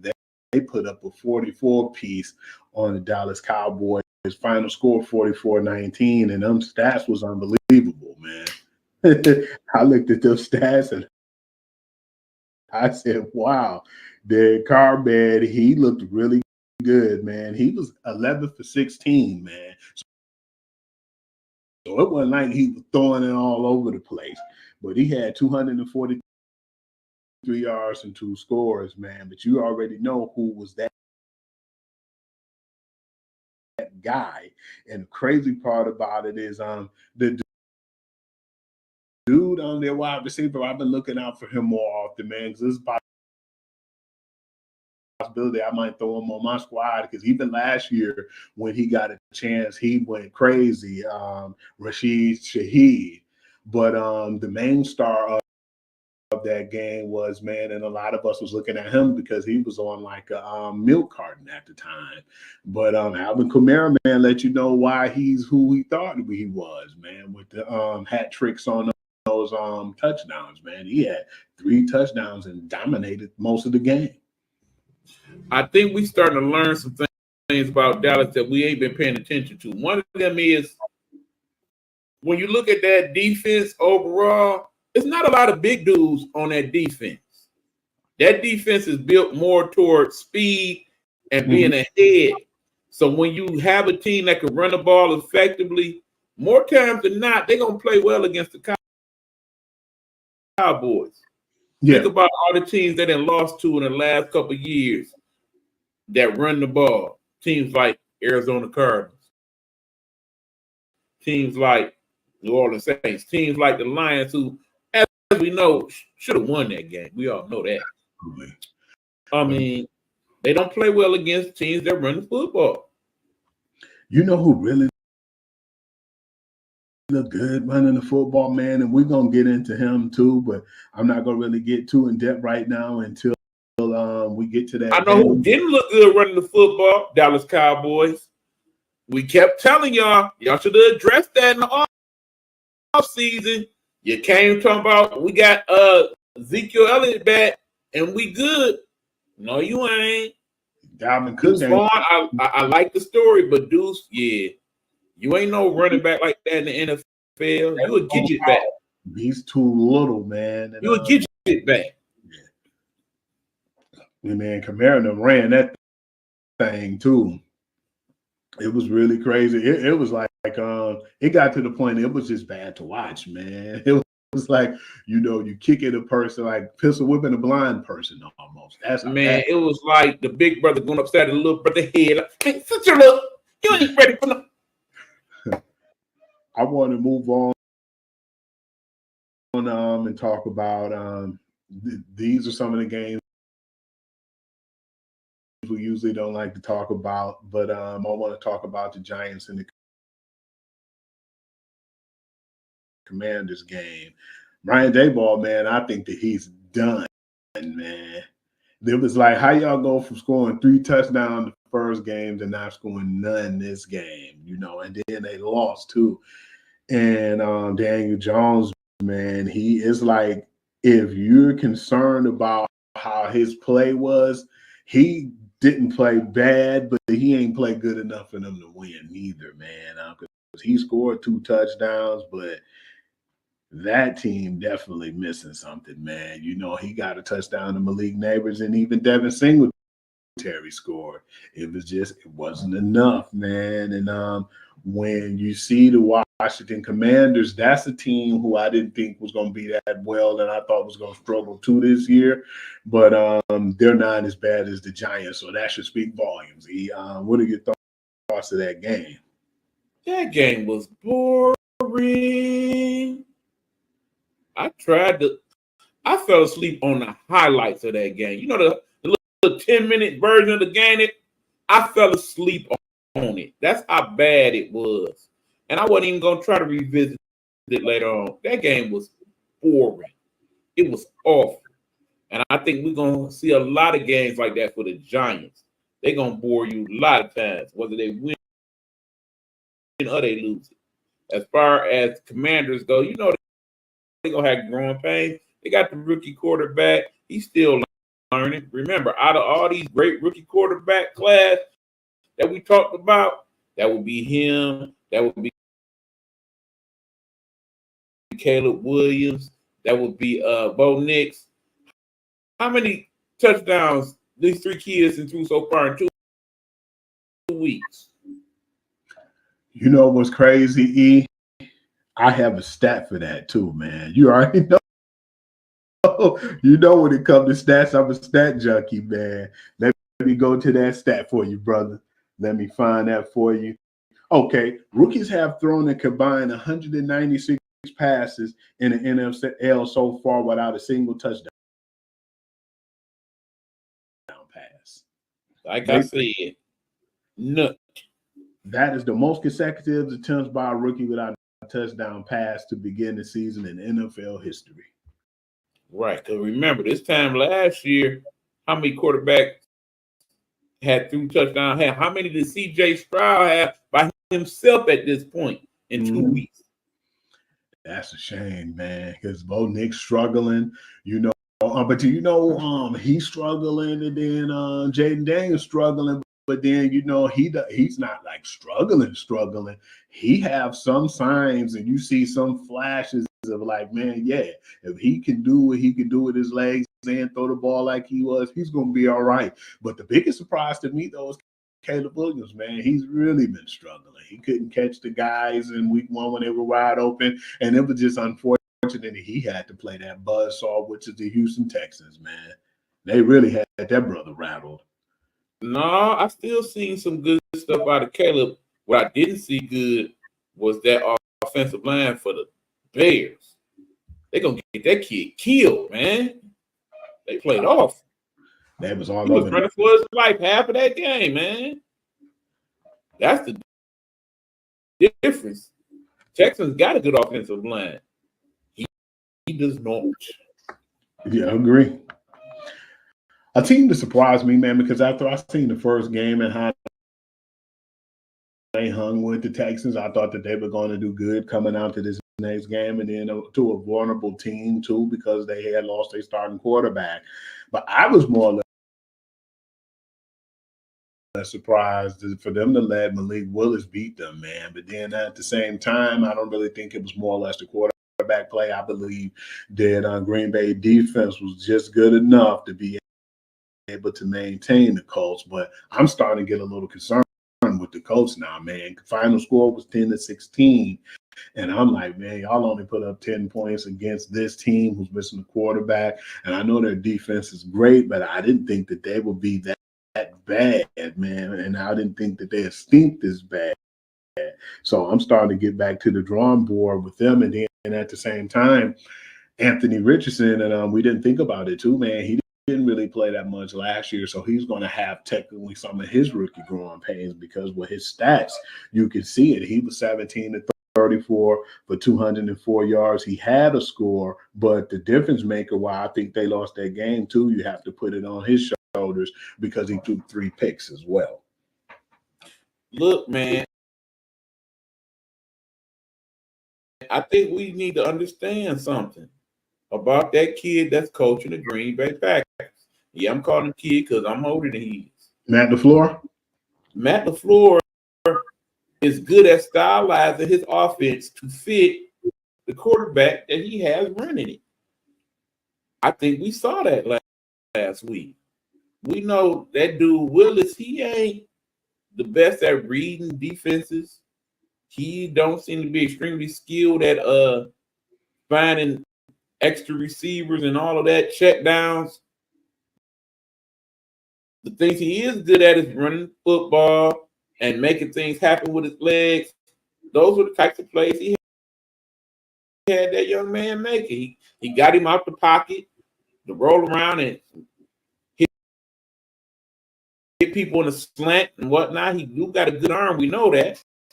He basically used his skill set and took that and stylized his playbook to fit what he needed him to do. I think they can win like that. He was one of them products of bad, management itself, man. Malik Willis, because you had your quarterback, and then you end up getting him to back up your quarterback, and it wasn't even a year later you get rid of that quarterback, or before you got rid of him, you had Ryan Tannehill, you had Malik Willis, and then you ended up getting Will Levis, which was a head scratcher too. But then that's when they decided to move on from Malik Willis. I didn't even think about that. He was one of those guys who didn't even really get a chance to develop himself. He sat down for like a couple of years and played a little bit, but I guess what they seen, they just had enough of it. And I still don't really feel like Will Levis is a world beater right now neither. So yeah, man, that quarterback carousel is really starting to evolve and starting to get to the point where if you don't do nothing or wow them in one of them first years, man, you're gone. Before they used to give you 4 years to develop. Now, man, they're kicking you out the door even faster than that now. Well, you got to understand why that is. You think about it. They are paying these quarterbacks 20% of the salary cap. Agree. In other words, they're getting the big money, okay? When you are the leader of the franchise and they paying you 40, 50, 60 million dollars, you got to be worth your keep. If there's any indication that you're not worthy, especially after we've seen people like Deshaun Watson and some of the stuff they doing, they're not giving out that money like that no more unless you show us sooner than later that you that dude. You see that dude C.J. Stroud already showed the proof. They're ready to pay that brother big. Meanwhile, on the other end of it, like I said, you got Deshaun Watson. That brother probably gonna make another dime in the NFL if this don't work out this year. Yeah, because they're saying that contract is void because next year. Because when you look at it, the money that he had, most of it was up front because he knew he was going to be out. And that made that quarterback like that contract. Right now, he the real MVP because now what you've seen at the end results, yeah, man, it was like he was more money than hype. So unfortunately, they got to eat that in Cleveland. And I don't know who was smarter, that dude or the dude that did the contract for the former Detroit Pistons coach, where now he gets to sit around and make $85 million for the next few years. Oh, that's a dream, E. That is a dream. No doubt. I want to talk about a game right here. It was very crucial, man. And they lost another really good high caliber wide receiver, man. And this is the reason why I think this game got out of hand often.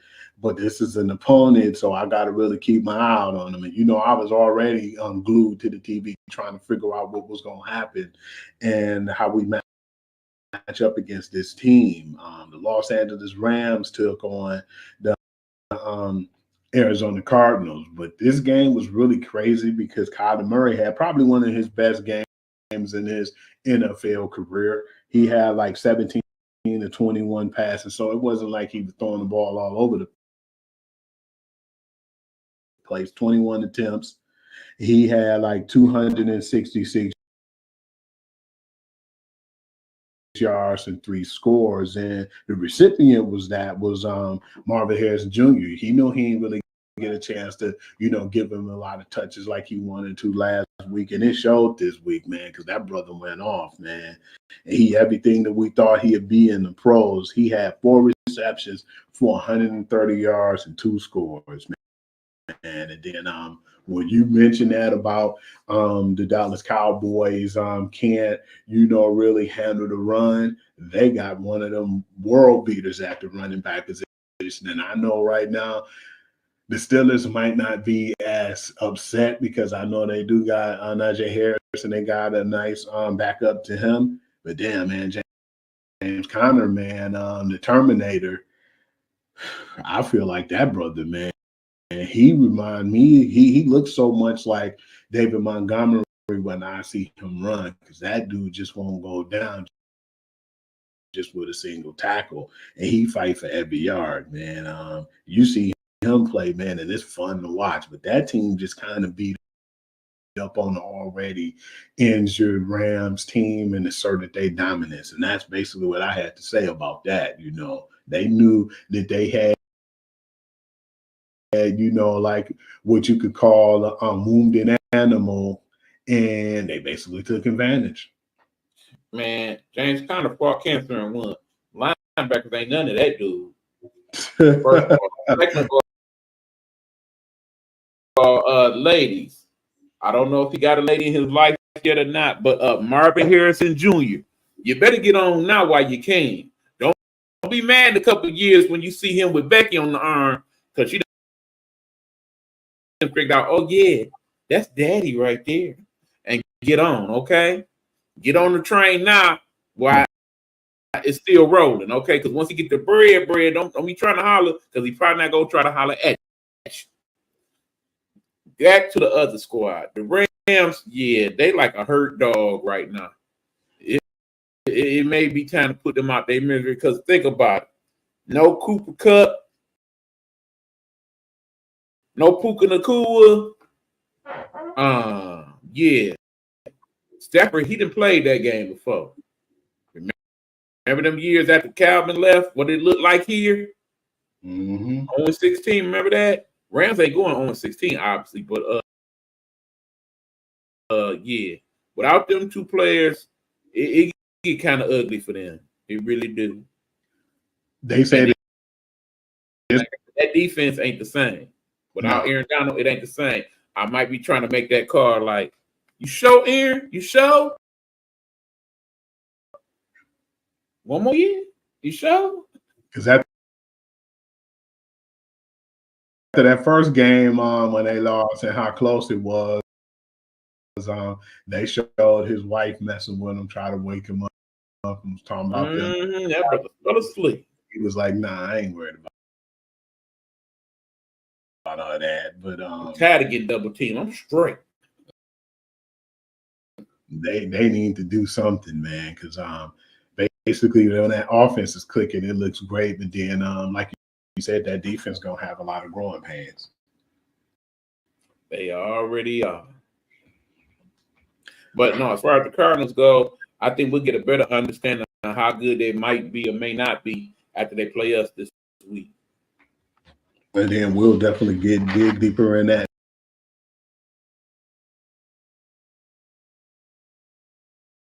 too, in the predictions. Big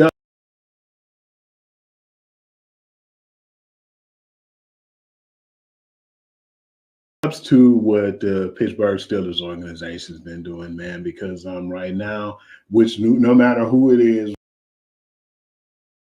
whether it's Justin Fields or is it Russell Wilson, I don't think the quarterback play is going to be great.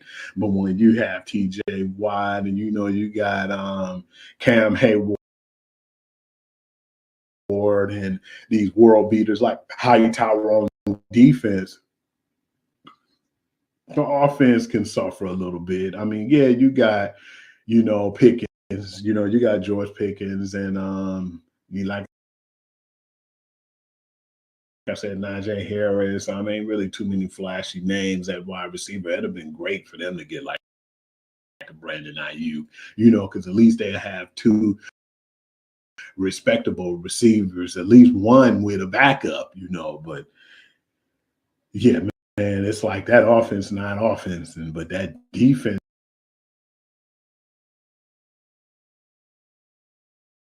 Man, still make the games fun and watch how they can just disrupt anything.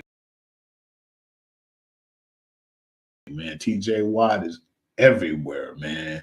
I don't know how he do it, because, man, remember how disruptive JJ Watt was? I don't even think JJ was that disruptive, man, as what we seeing TJ doing. And yeah, it's fun to watch, man, regardless of they having like a really piss poor offense. It's fun to to see that defense get out there and disrupt the game because they can win the game on their own. Get a credit where it's really due. Okay. That dude, Mike Tomlin, he him. He is him. Okay. Everybody got like, yeah, this finally gonna be that year. They ain't about to do it this year. That team 2-0. Okay. You know the stat, Mr. Stat Guy. Teams that go 0-2 make the playoffs 18% of the time. Teams that go 2-0 make the playoffs about 76% of the time. It's looking good for Pittsburgh. 7 more wins, another winning season. Remember, this was the same dude sometime last year when they were talking about, yeah, Tomlin might be done. Done with what? Done with his French fries? He might be done with them, but he ain't done coaching football. That dude is him. He takes nothing. Man, Joe Dirt could be their damn quarterback right now, and I think they still would win 9 games. Mike Tomlin, that guy. It was crazy. And then yes, I said Joe Dirt. I look up too, and I see Bo Nix, and he was one of them guys I was talking about who was struggling, man. None of them guys threw a touchdown yet. Better yet, he threw 2 picks in that game. And they look very like, man, the sad part about it is right now, yeah, I understand you ain't want Russ over there and you wanted to go with your quarterback, but at least with Russ, man, once he started to click, that team was one of the scariest teams to play. Besides making hiccups and making mistakes when they were here, I was still kind of nervous about that game because the win streak that was on and how good that defense was playing. And we're talking about a team who had like a 70 piece put on them, and then to turn around and play as well as they've been playing. So I definitely was respectable about how things came out and how they rebounded, and they still had an opportunity to go to the playoffs last year. But when he wanted to get his guy, he shipped Russ out of town, and then it's like you got your guy and you 0-2 right now, man. And I guess he looking at it like, well, at least he's my guy. But it's like the Broncos are going to have growing pains right now because they still have a pretty good defense. Like I said, they only put up 13 points against them. I think they only got a touchdown against them, man. But when you can't score, man, it's a lot of trouble, man. And then you got some okay weapons over there, man, you know, but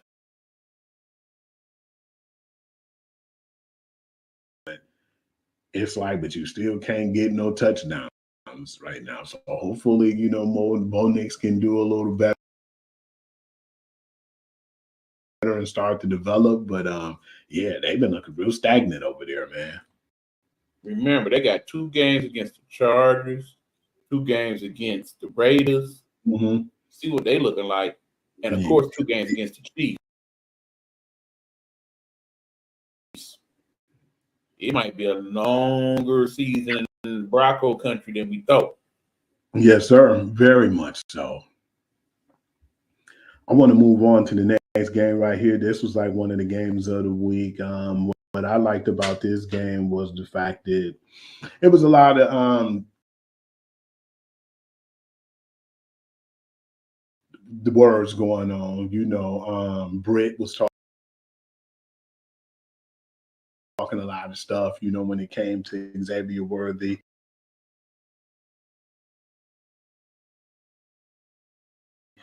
And then you had, you know, Jamar Chase saying, oh, man, we're the team to beat the AFC. And I'm like, man, you guys need to back that up, man, and just play football instead of opening your mouths.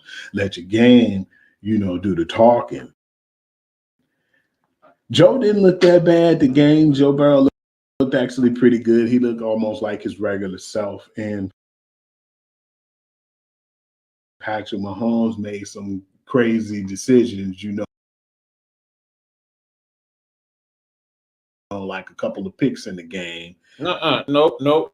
Joe Burrow did not look his regular self. That nigga like Cody Rose. I don't like that hair dye, Joe. I don't like it, bro. But yeah, man, it was a really good game, and people got mad and was like, "Oh man, here we go again," and giving what they say, the Kansas City Chiefs treatment. I knew this day was gonna come when people turned against Kansas City. I was waiting for that. You know how people used to hate New England when I was going for them, and now everybody's starting to feel that way about Patrick Mahomes. But on that 4th and 16, I feel like I don't care what nobody else say. I feel like they got it right. Look, man, y'all gonna stop hating on Tay-Tay's favorite team, okay?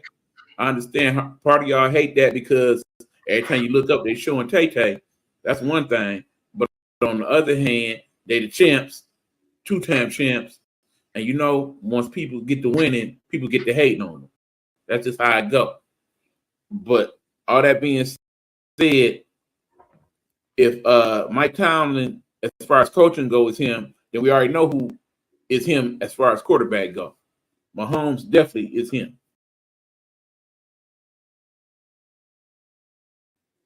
He ain't even going to his better weapons in this game and still found a way to win. Yep. It's just plain and simple. If you don't catch Kansas City now, when they're not playing their best football and they start to get it together by week 5 or 6, look out. Who did that remind you of, saying those same words that came out of your mouth? That reminds me of the early and late 2000s New England Patriots. You could punch them in the mouth these first 4 or 5 weeks, but once it started getting to the colder months like October, November, especially December. I remember New England wasn't losing games. You'd be shocked as hell to see them lose a game. That reminded me so much of Kansas City and how they handle business too. And the crazy part about it is, man, they're only going to get better, man. Xavier Worthy's going to improve, and then Rashid Rice already looking like he was last year, but that much better. The weird part about it is, man, hey, man, I think your boy Travis Kelce getting too much of that Tay-Tay love right now, man. He definitely ain't the player he used to be. Say Jan? Okay. No. Oh man, part of it may be that. Part of it is he do get a lot of attention. It ain't the days of, okay, we just gonna let Travis Kelce roam around and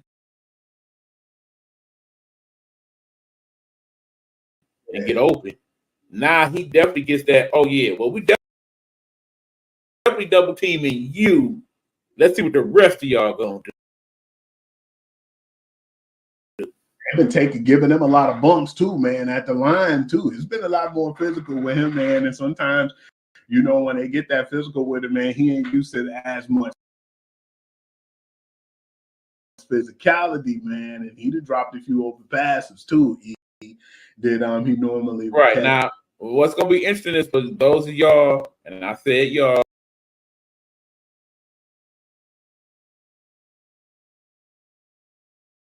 that includes you, that hate the whole Tay-Tay thing. Remember, she goes back on tour in a couple of weeks, so she probably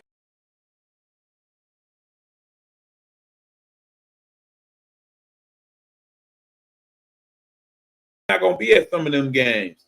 I'm curious to see what he plays like when she. Yeah, exactly. But I'm curious to see what happens and how he plays when she's not around. Yeah, you know what's funny to me too, man? I seen something and it kind of made my teeth grit, man. I I wasn't pissed, but I was just not too happy to hear that. It was a little girl dressed up in the Kansas City cheerleading outfit, and her mother asked her, "Who is your favorite team?" And she was like, "Kansas City Chiefs." And she was like, "Why? Who's your favorite player?" And she said, "Taylor Swift." I said, "You serious?" I said, "Wow." And I know y'all pure football people, y'all hating it. I know, but understand the NFL, they loving it. They is loving it. You have to be stupid to be a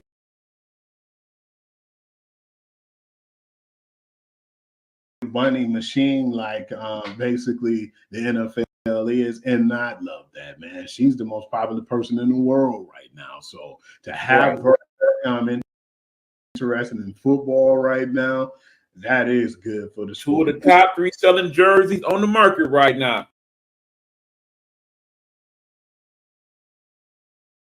Travis Kelce, Patrick Mahomes. And not just because they good football players. It's because that's Tay-Tay's team.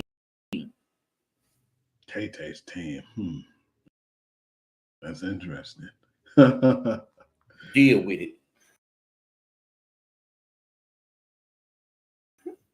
I want to talk about the Houston Texans and the Chicago Bears this Sunday night football game. And this game, I definitely seen a struggle with my man's Caleb Williams. It didn't pick, he had some flashes, but it's just the rookies just having it rough this year, man, to get put in that type of situation. But like you said, his line didn't protect them as well as you thought they would, and they did put a lot of money into that line. But the Texans are ferocious, man. Them dudes basically got to the point where they got after him, and I think that kind of discouraged him too, man, because they was hitting that brother, man. And it wasn't like they was world beaters over there with the Houston Texans. It was just they have a better team, man. They have better on both sides of the ball because the game was. Jay Stroud was like he was 23 of 36, 2-6 in a score. The score went to Nico Collins, of course. He is him over there right now. And I love Stephon Diggs, but I definitely feel like that's their number one guy. And Nico Collins, man, how physical he plays and just how he, assert his dominance. But on the other hand, with Caleb Williams, it wasn't so well, man. And his protection definitely didn't help. He was like 23 for 37, 174 yards and 2 picks. And some of the picks was like he was trying to, play hero ball. And then, in the pros right now, I don't care how talented you was or if you were the most talented person on your college team, you're not going to do that in the pros, man. And I want to know your overall thoughts of that Sunday night football game. It's pretty much like I said. Caleb was running for his life more times than not in that game. Remember, when you're the number one pick, on the one hand, you're the number one pick. But on the other hand, you're playing for the worst team. Now, granted, Chicago obtained that pick from the Panthers, but that still wasn't no great team. If it was, they probably would have gone ahead and kept that.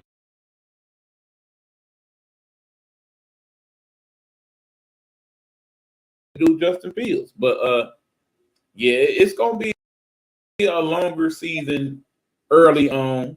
I think they definitely will be a better team later on in the season once Caleb really get his feet wet and understand, okay, this is the team I got. I got to do this and this now to make things happen. For those of you thinking that dude is about to step in and be the next Patrick Mahomes, Remember, Packer had a whole year to sit and observe and learn the league. They threw Caleb and that boy. They wanted to the grease, and right now that grease kind of hot, bro. Mm-hmm. It's definitely too hot for his britches right now. And with that game too, that just lets you know how good that defense is over there with the Texans, man. And that we already said C.J. Stroud and right up there when we talk about Super Bowl contenders. So no surprises on that end. Big ups to D'Amico Ryans, man, for going over there and asserting his dominance and just coming out and just being one of them player coaches that team believe in. Too, man. That's all you really need sometimes, man. You know, and that's like a breath of fresh air. Just look at how they got the Kubiak dude, you know, over there on that offensive coordinator. Because remember, we was looking at Dennis Allen like, ooh, well, y'all might be in trouble. But then the way they implemented the new offense into that team and the way they've been playing, it's like, man, for now, it's on the back burner. Right. But see, I'm noticing something else though, Hugh. It seems like if you want good defense, go to Alabama, go to Georgia. Grab your people there. If you want good offense,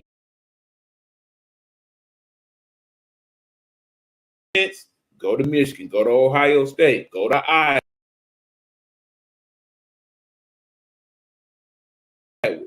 That's where you get the good offensive players from. Starting to look like that in the NFL a little bit. Yeah,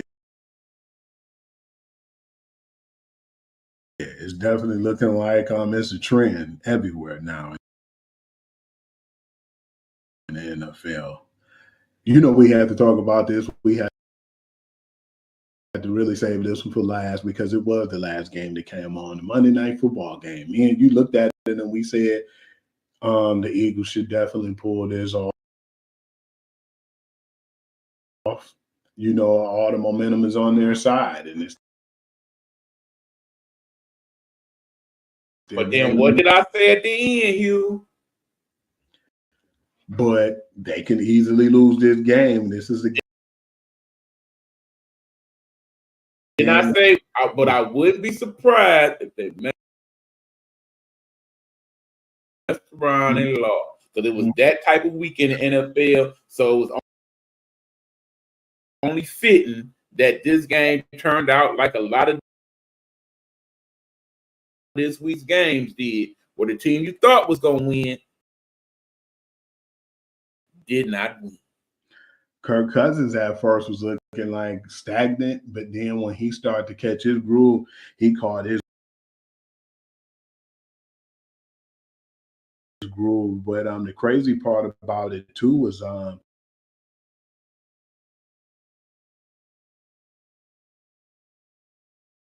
Bijan Robinson played okay, but then you know Saquon Barkley and I feel like their offense dominated too. You know, when it came to the run game, they both couldn't really stop the run. But the X factor was, and you know, you can't really just look at Saquon Barkley because I've seen several mistakes and hiccups that they made because it came down to if he would have converted on that pass, they could have ran the clock out or easily kicked the field goal and ended that game, but he didn't. But when they kicked the field goal, there was enough time on the clock for my man's Kirk Cousins to get the ball and do a little something with. And what I was surprised about is how that game actually ended, man, because I didn't think that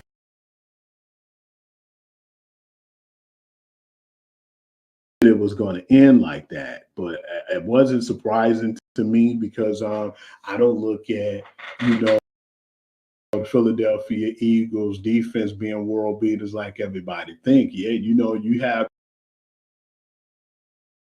the good draft picks with Cooper DeJean and I forgot the other gentleman's name, but there was some worthy, you know, guys who, you got in the draft and you trying to shore up your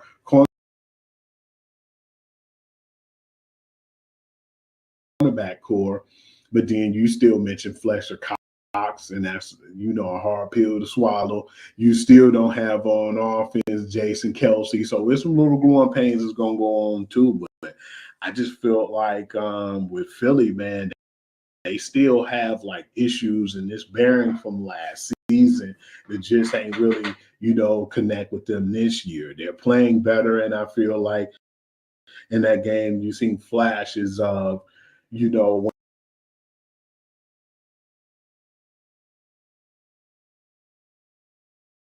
when you seen them play Jalen Hurts running the ball and he doing stuff with the legs to definitely be the dual threat quarterback that he was, but it was just something still missing with Philly, man. And I think that they're going to still have to adjust to life without Kelsey and life without my man Fletcher Cox too, because what surprised me though was when I thought that the game was over and they possibly might have had this game won. Kirk Cousins, man, went down there and it was like, man, where was your defense at? Where was big play Slay? Where was your cornerback help? What was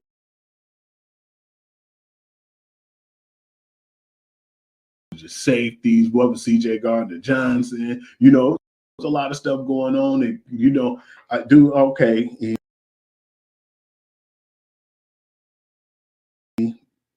Rather than me even,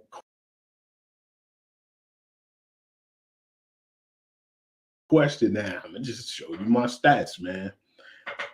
On the game-winning drive with the Atlanta Falcons, Kirk Cousins completed 8% of his passes, threw for 70-plus yards, and threw for a touchdown. No other NFL quarterback in the last 30 years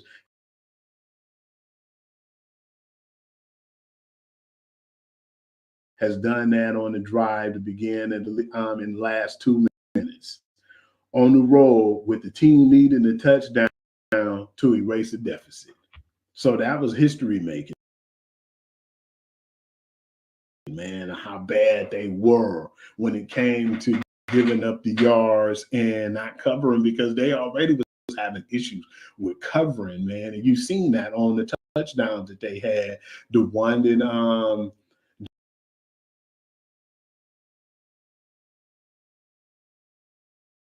Darnell Mooney got, man, when CJ tried to chase after the ball and he missed it, and then he tried to punch the ball out, but then bounced off of Darnell Mooney. He just went right in. You start to see like just the lack of them, doing their coverage. And if that's going to be a problem for Philly, man, for the people who think Philly will be in that playoff picture, it's a possibility. Do I think they'll go deep in the playoff? They could be one and done like they was last year. I want to know your opinion. Some ain't right in Philly, plain and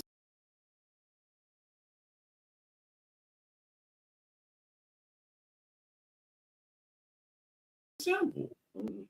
That's what we've seen in these 2 weeks. They win the one game, but kind of won it awkwardly. They lose this one and lost it awkwardly. The mix is not mixing in that bud. It's like when you make a cake and you throw the egg in there, and the one egg mixed in good, but the other egg, you still see the yolk and stuff.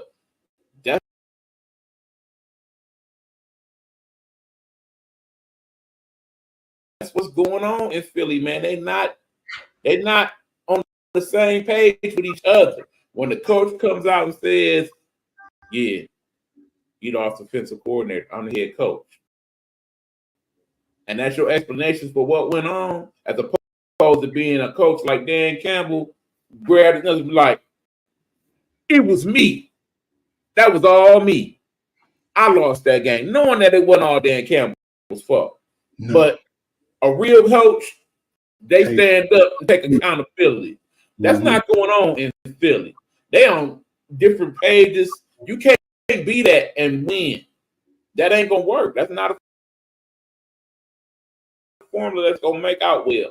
I remember when we did the show and you asked, was he on the hot seat? And I told you I didn't really think so. I was wrong. That seat hot.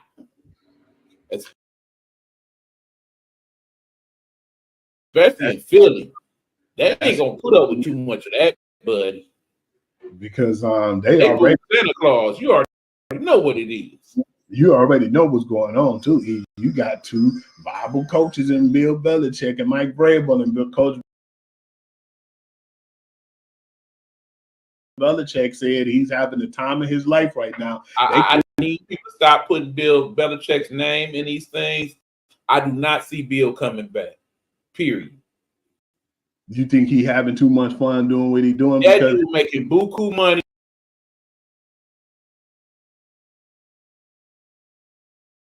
Just chilling and actually showing that he has a personality, unlike what he did in his press conferences all these years.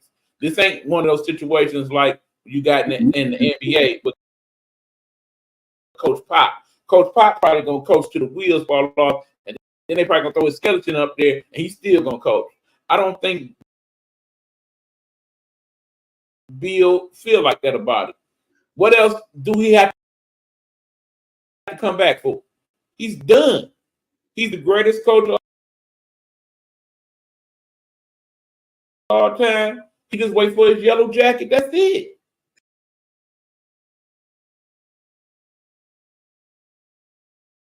I don't really. That's a whole nother discussion. But yeah, Belichick, let that brother live. I don't really think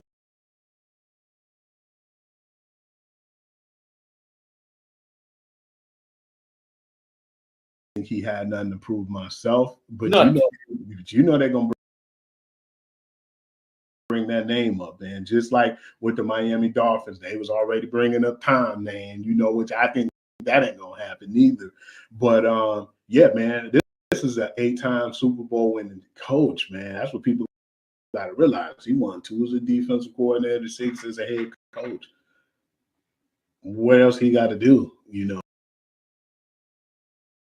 got to went to 11. I mean, yeah, I get all that, but don't win that many rings. So yeah, I don't think that it'll be necessary for him. But they have somebody in mind, though, regardless. To make the long story short, to replace Nick Sirianni. Him and Jalen Hurts didn't get along last year, and you can see it because their chemistry was just off. And then now you already said, man, you can see it, man. Him and my man is not getting along right now. The coordinator, man, Kellen Moore, man, them dudes ain't getting along, man. It's like because them wasn't his coordinators. He didn't pick him, and he picked Vic Fangio. Right. Those guys that they brought in, to say. I find it interesting that he didn't end up standing in San Diego. We all know why. Harbaugh wasn't happy. You running my offense, period. Absolutely. But yeah, I'm gonna name you offensive coordinator, but this is my offense. We all know it. And it's crazy because now you're looking at it, and like you said, I kind of figured he was gonna be on the hot seat, and it's starting to show, man, because he didn't have the trust in your starting quarterback, and now it's like the whole organization starting to look at you different, man. It's trouble over there in Philly, man. And I definitely feel like he possibly won't be there after next year, and they will replace him. Oh, I would go as far as to say they don't make it to the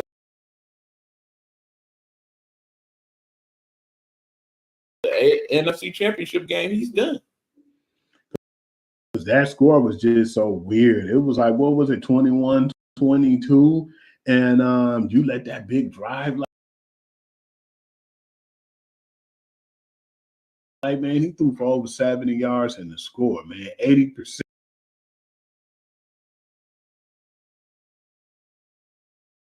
He damn near had a perfect quarterback raining in 2 minutes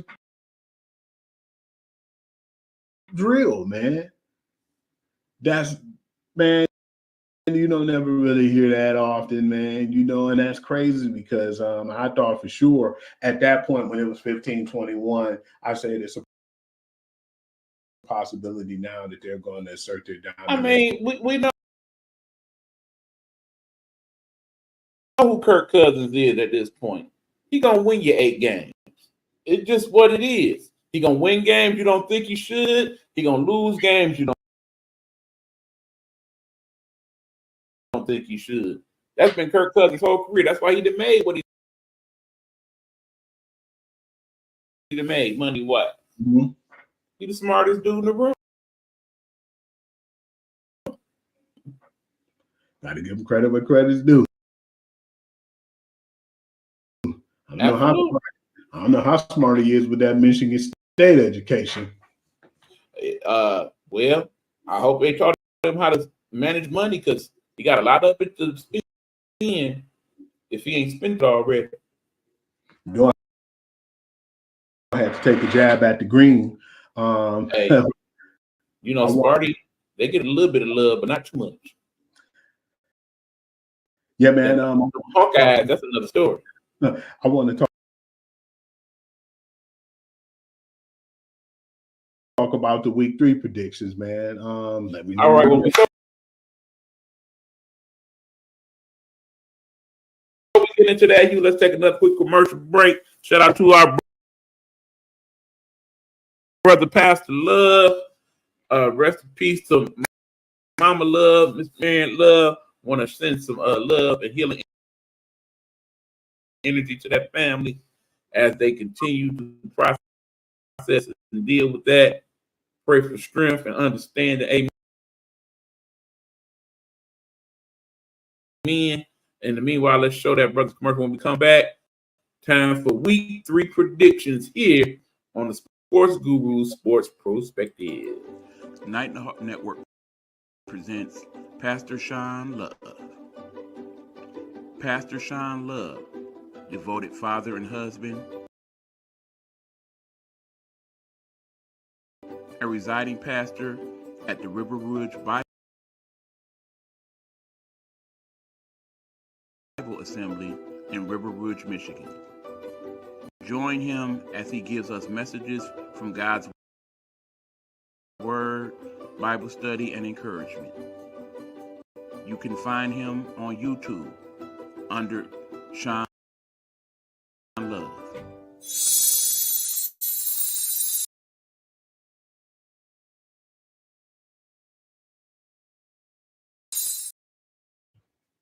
All right, we are back. Sportsguru Sports Perspective, time for the week 3 predictions.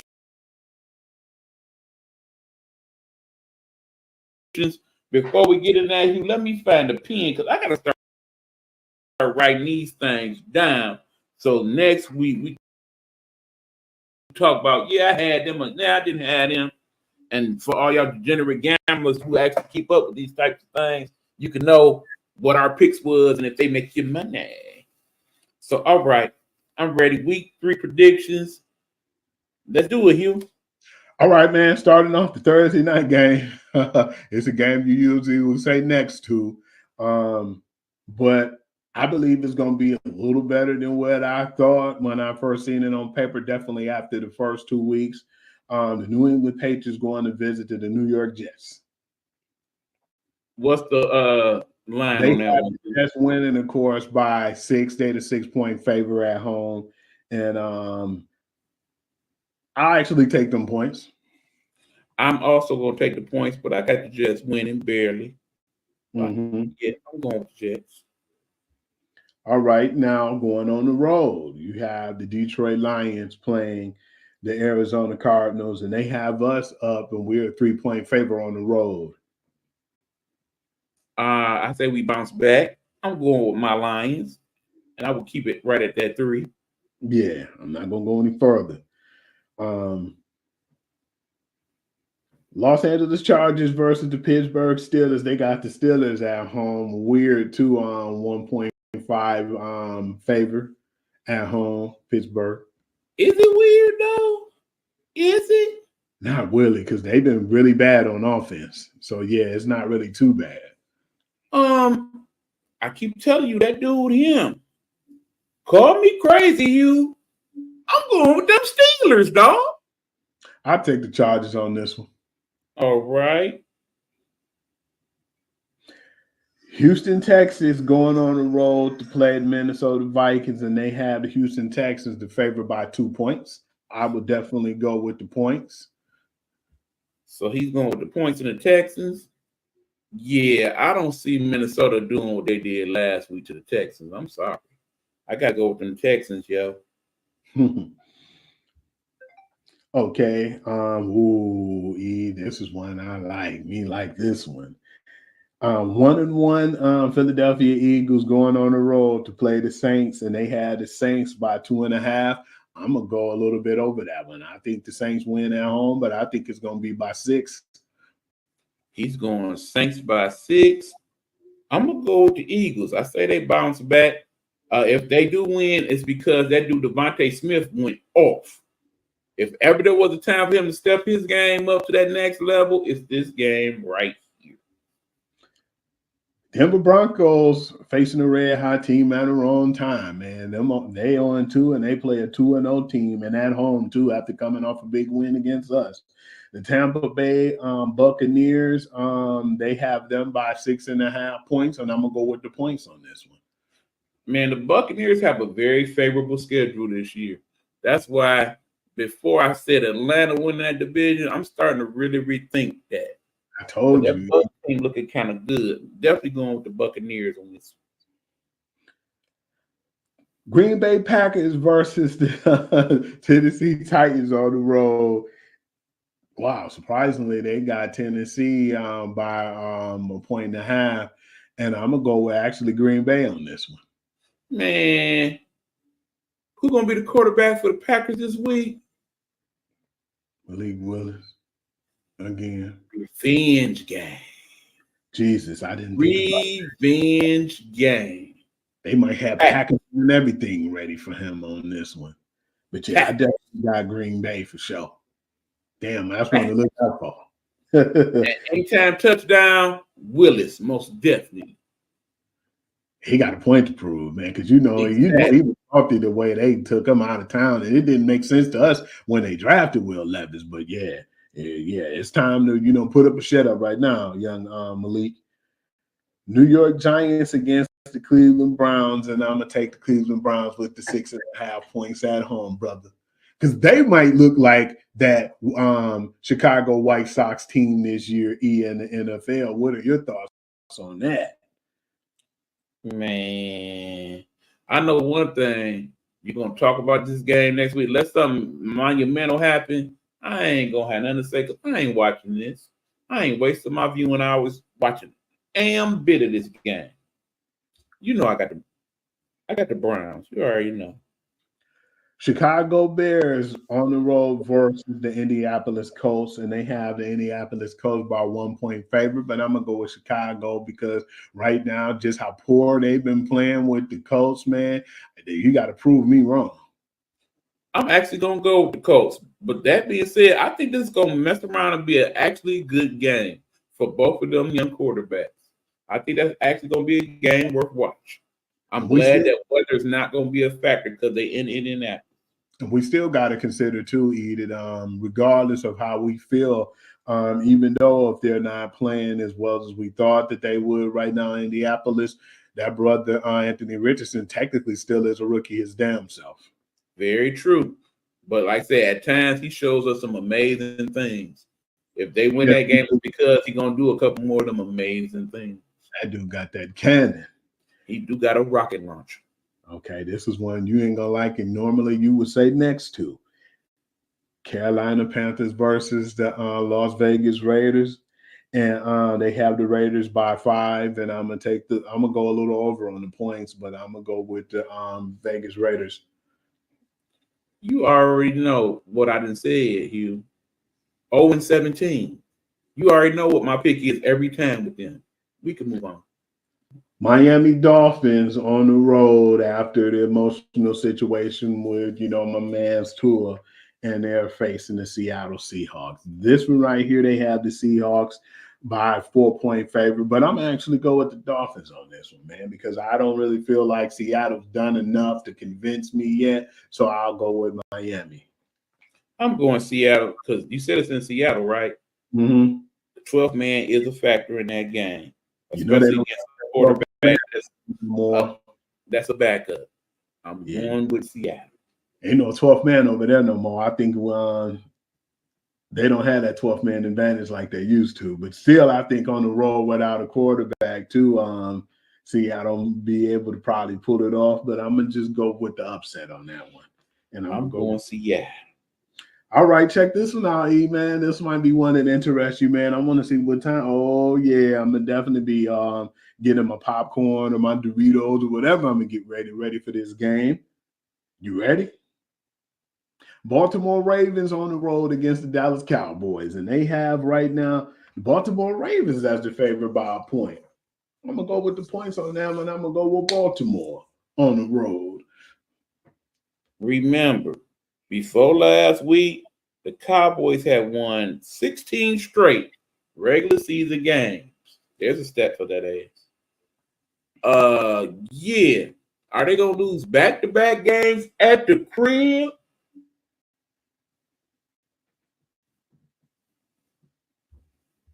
Yeah. You said yeah. Yeah. I'm gonna have to go with the Ravens, dog. But don't be surprised this game is closer than you think it would be. Oh, absolutely.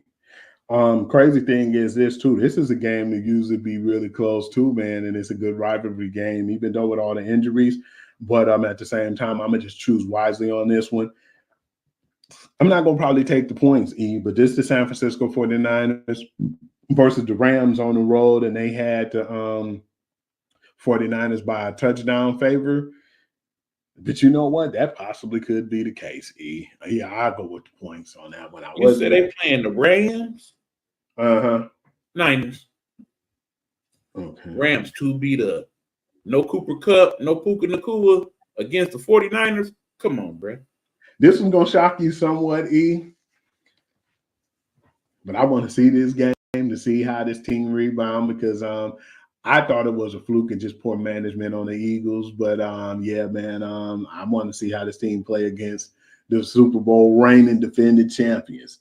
Kansas City Chiefs versus the Falcons, and they got the Chiefs by 3.5. I'm gonna go over on the points, and I'm gonna go with the Chiefs on the road. Chiefs going to Atlanta to play the Falcons. Will Tay be in the building? Yes, she will. She likes Atlanta. Will they beat the Falcons? Yes, they will. That defense ain't good enough to stop my homeboy. Go with them Chiefs, baby.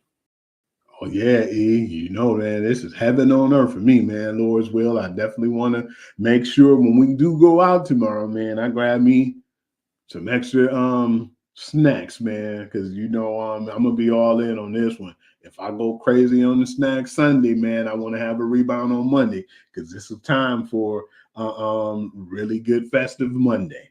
The games are not really all that, man. But still, we got a double header.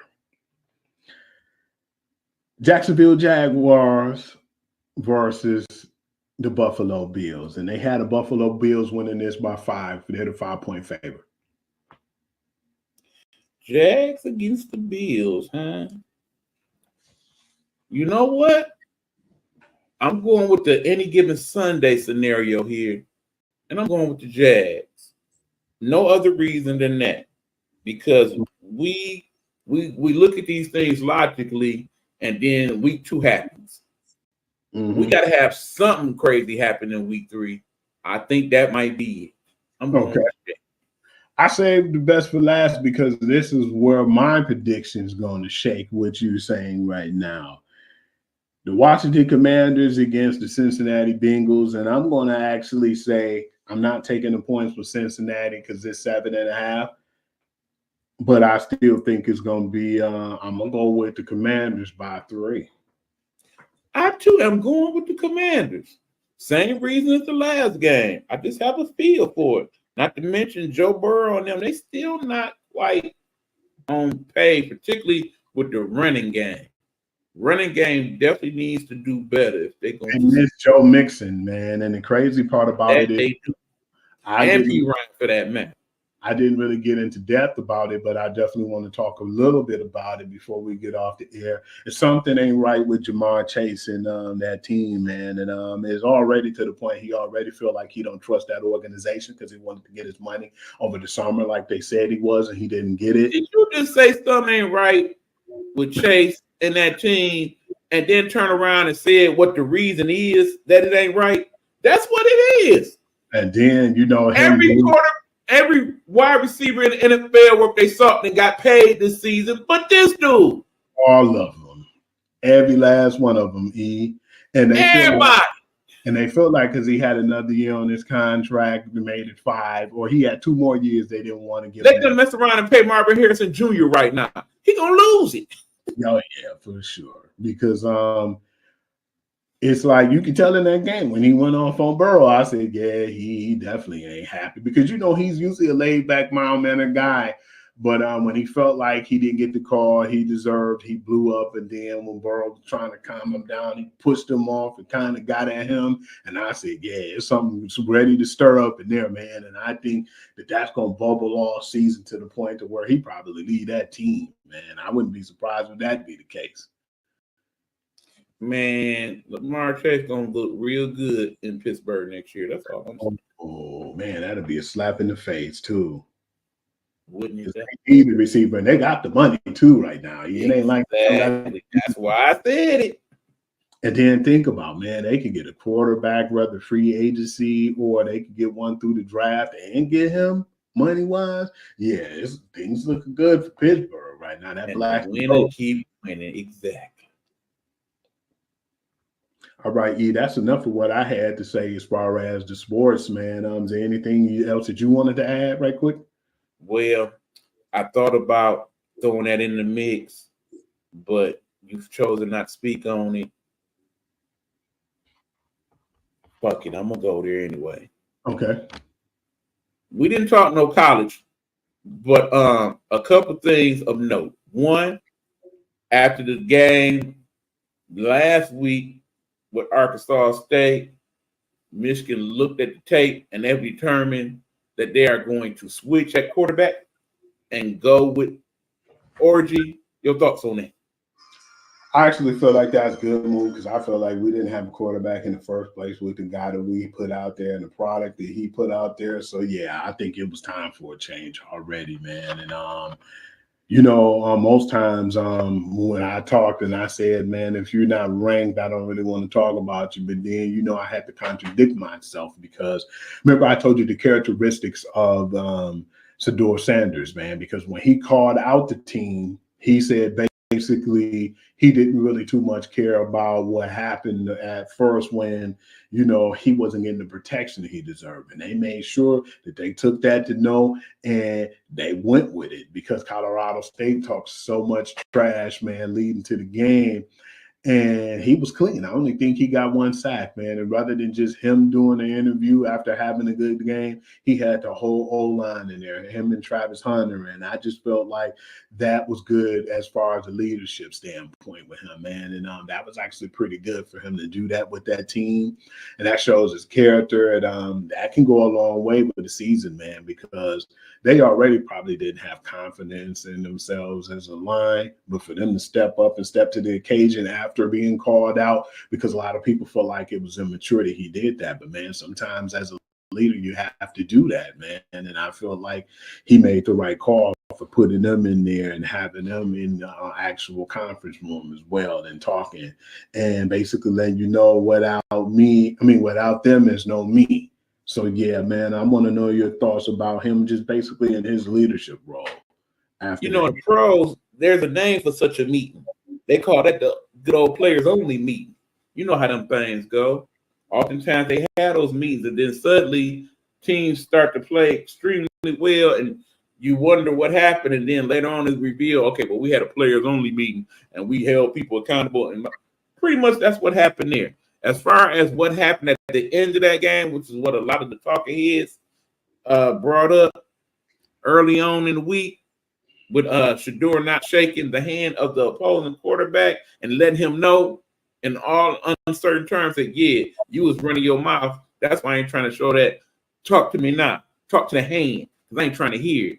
I'm not mad at that. This whole thing about sportsmanship and bad example for the kids, save all that. Some of y'all bad examples to y'all kids in your real life, okay? Stop expecting all these athletes to be choir boys and role models and all of that. Yeah, Shador a little flashy and whatnot. He a little cocky. He his father's child, okay? He got it honest. And bottom line, more times than not, with that cockiness comes the ability to back it up. He backed it up with that win, okay? You're going to back it up in the NFL as well, I do believe. But until that time, we already know the target is on them now. And like you said, another interesting thing we look into. Remember, before all the talk was, yeah, if they don't sign Dak, it's because they thinking about bringing Shador in as his replacement next year. Don't know about that now, but do look into this. Speaking of teams that's not ranked anymore, one of those teams is Florida State. Florida State now on 3. Florida State. Who used to go to Florida State? Who am I thinking of? You know who I'm thinking of, you? Coach Prime. Keep an eye on that, y'all. I'm just saying. And I wanted to get to the point before we move on. I wanted to say if that energy was given like on the other side, like, you know, for instance, if the player from Colorado State, their quarterback, would have did what, you know, Shedeur Sanders did, will he get that same flack as, you know, Shedeur Sanders? And I think now that Deion had a point when he said that a lot of these players are getting paid now, and they're getting paid more than you, so y'all feel a certain way, and that's the reason why they're lashing out and talking the way y'all are. Right. And also, since we brought that up, shout out to the Tennessee volunteer program over there, who has come up with an interesting way of getting their players the proper money that they deserve. They will start charging an additional fee on the ticket prices and using that money and pooling it so that all the players can make some NIL type money. Understand, I like it as a concept and it's cool, but then also remember, all these things that they're doing to allow the kids to get NIL money, it's still not cutting into their money. It's not cutting into the NCAA money. So they still making billions of dollars, and I'm not going to be satisfied with NIL until they figure out a way for them to cut some of that TV bread with the kids, okay? Yeah, that's what they need to do. You know, getting a free copy of NCAA is nice and all, but I'm giving my blood, sweat, and tears, and more than likely, all I'm getting out of this is this lousy diploma. And if anything happened to me, you know, outside of, you know, sports, then what, you know? Exactly. I break my leg tomorrow, and yeah. But my mama and them was counting on that NIL money to pay off the house. That type of stuff. You see what I'm saying? And I want to get to one more thing too, man, before we wrap it up. Do you still believe in Georgia now after, you know, barely beating, you know, a University of Kentucky team who I think they shouldn't have beat? It was just one of them games for them. Yes, I still believe in Georgia. They played around. I mean, bottom line is SEC hit different. You know that better than anybody, Hugh.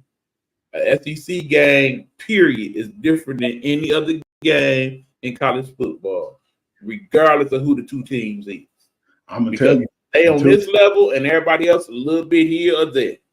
a lot of people slept on Kentucky last year, man. They wasn't a really bad team whatsoever, man. They went to a bowl game. It's not too many bad teams in the SEC. Let's be honest. And Ray Davis, man, I watched him last year before he went to the pros. Now he's on the Bills. I expect for him to make an impact, man, because and they didn't miss a beat after having Ray Davis leave. So yeah, man, I was interested in seeing what actually happened, man. And yeah, you're right. Most of them teams in the ACC is actually pretty good, man. Like Missouri and Ole Miss, and yeah, they're like top 10 teams. All right, now at this time we're gonna go ahead and wrap it up. But remember, Hugh, leave me a second or two because I got a special announcement here at the end of the show. So go ahead, Hugh. Tell them what's good. Definitely appreciate everybody, from following me on my platforms. And I would like to reach out to anybody who don't know, the Sports Guru to you is my Facebook page. And basically what I do is I put my breaking news and any sports news that you want to know on there. And if I'm not using that platform, I'm using Hoovie. Hoovie is my actual Instagram page where I put most of my highlight reels and from sports, whether it's football, etc. And I have another platform like that too, and that's my TikTok page, the Hugh.Lee6. I do the Guru Perspective as well as my radio podcast, which right now I'm still trying to get that situated because it's not clean as I would like it to be after they rebranded. And of course, you see me every Wednesday around 5 o'clock on the Guru Sports Perspective. And just like to say I appreciate y'all from chiming in, and my Lincoln tree as well. You can check that out and see all the ways to get with me and network with me. And if you have any questions or things that you would like for me to post, you can actually reach out to sportsguru@gmail.com. Thank you, and I appreciate you guys. And I just like for you guys to continue to follow me and keep them requests going, because I definitely need the personnel right now. I had a lot of stuff happen over the year, but still trying to build that brand back. But for the ones who are chiming in, I'd like to say appreciate it. And speaking of building brands, now comes the big announcement. For those of you who know that have been following the Nighthawk Network, I've been working on something that I've been calling Project Nighthawk, which is basically something to help expand our outreach to you, the people. As a result of that, we are now in the process, my friends, of starting our very own internet radio station to be known as Nighthawk Network Detroit. In fact, my good friends, as I sit here talking to you, we have actually come up with our logo, which we have just posted onto Live 365. So after tomorrow, in fact, starting Friday midnight, you can us to the airways of Live 365 as Nighthawk Network Radio. That is the icon you will look for. When you find that, you will find my radio station, which of course will play 80s and 90s music along with a variety of other mixes and matches and whatnot. We're going to give you a little bit of comedy for your day. But among other things, we will also be playing parts of our sports broadcast on the platform as well. So you'll be able to find myself and Hugh on that platform also coming soon. Again, that is Nighthawk Network Radio. On Live 365, we will definitely post the links and whatnot when we get fully up and operated. Thank you, Hugh, for your help in that endeavor, by the way. Best part about it is spot when it comes to Spotify or Anchor or whatever the hell's going on right now. That's the worst thing that could have happened right now, because I don't need that platform no more. We got our own that we can work on. Yeah, I'll still have everything on Spotify after it's done, but then I could do on this network as well, for this brand. And yeah, that's appreciated. That was definitely a good announcement to make, because it's about that time Right. for you to do that. To quote the great Heavy D, God rest his soul, we got our own thing. Feel me? So, yep, that'll about do it for us this week on the Guru Sports Perspective. That is that dude, Hewley. Thank you always for your efforts, my friend. And I have been your co-host, E-Buck. Until the next time we see y'all, enjoy the sports and the games. Remember, gamble responsibly, because if you was a degenerate gambler last week, you lost all your bread. Don't let that happen this week, okay? Throw the fingers up, y'all. You know what it is. And we out. Deuces.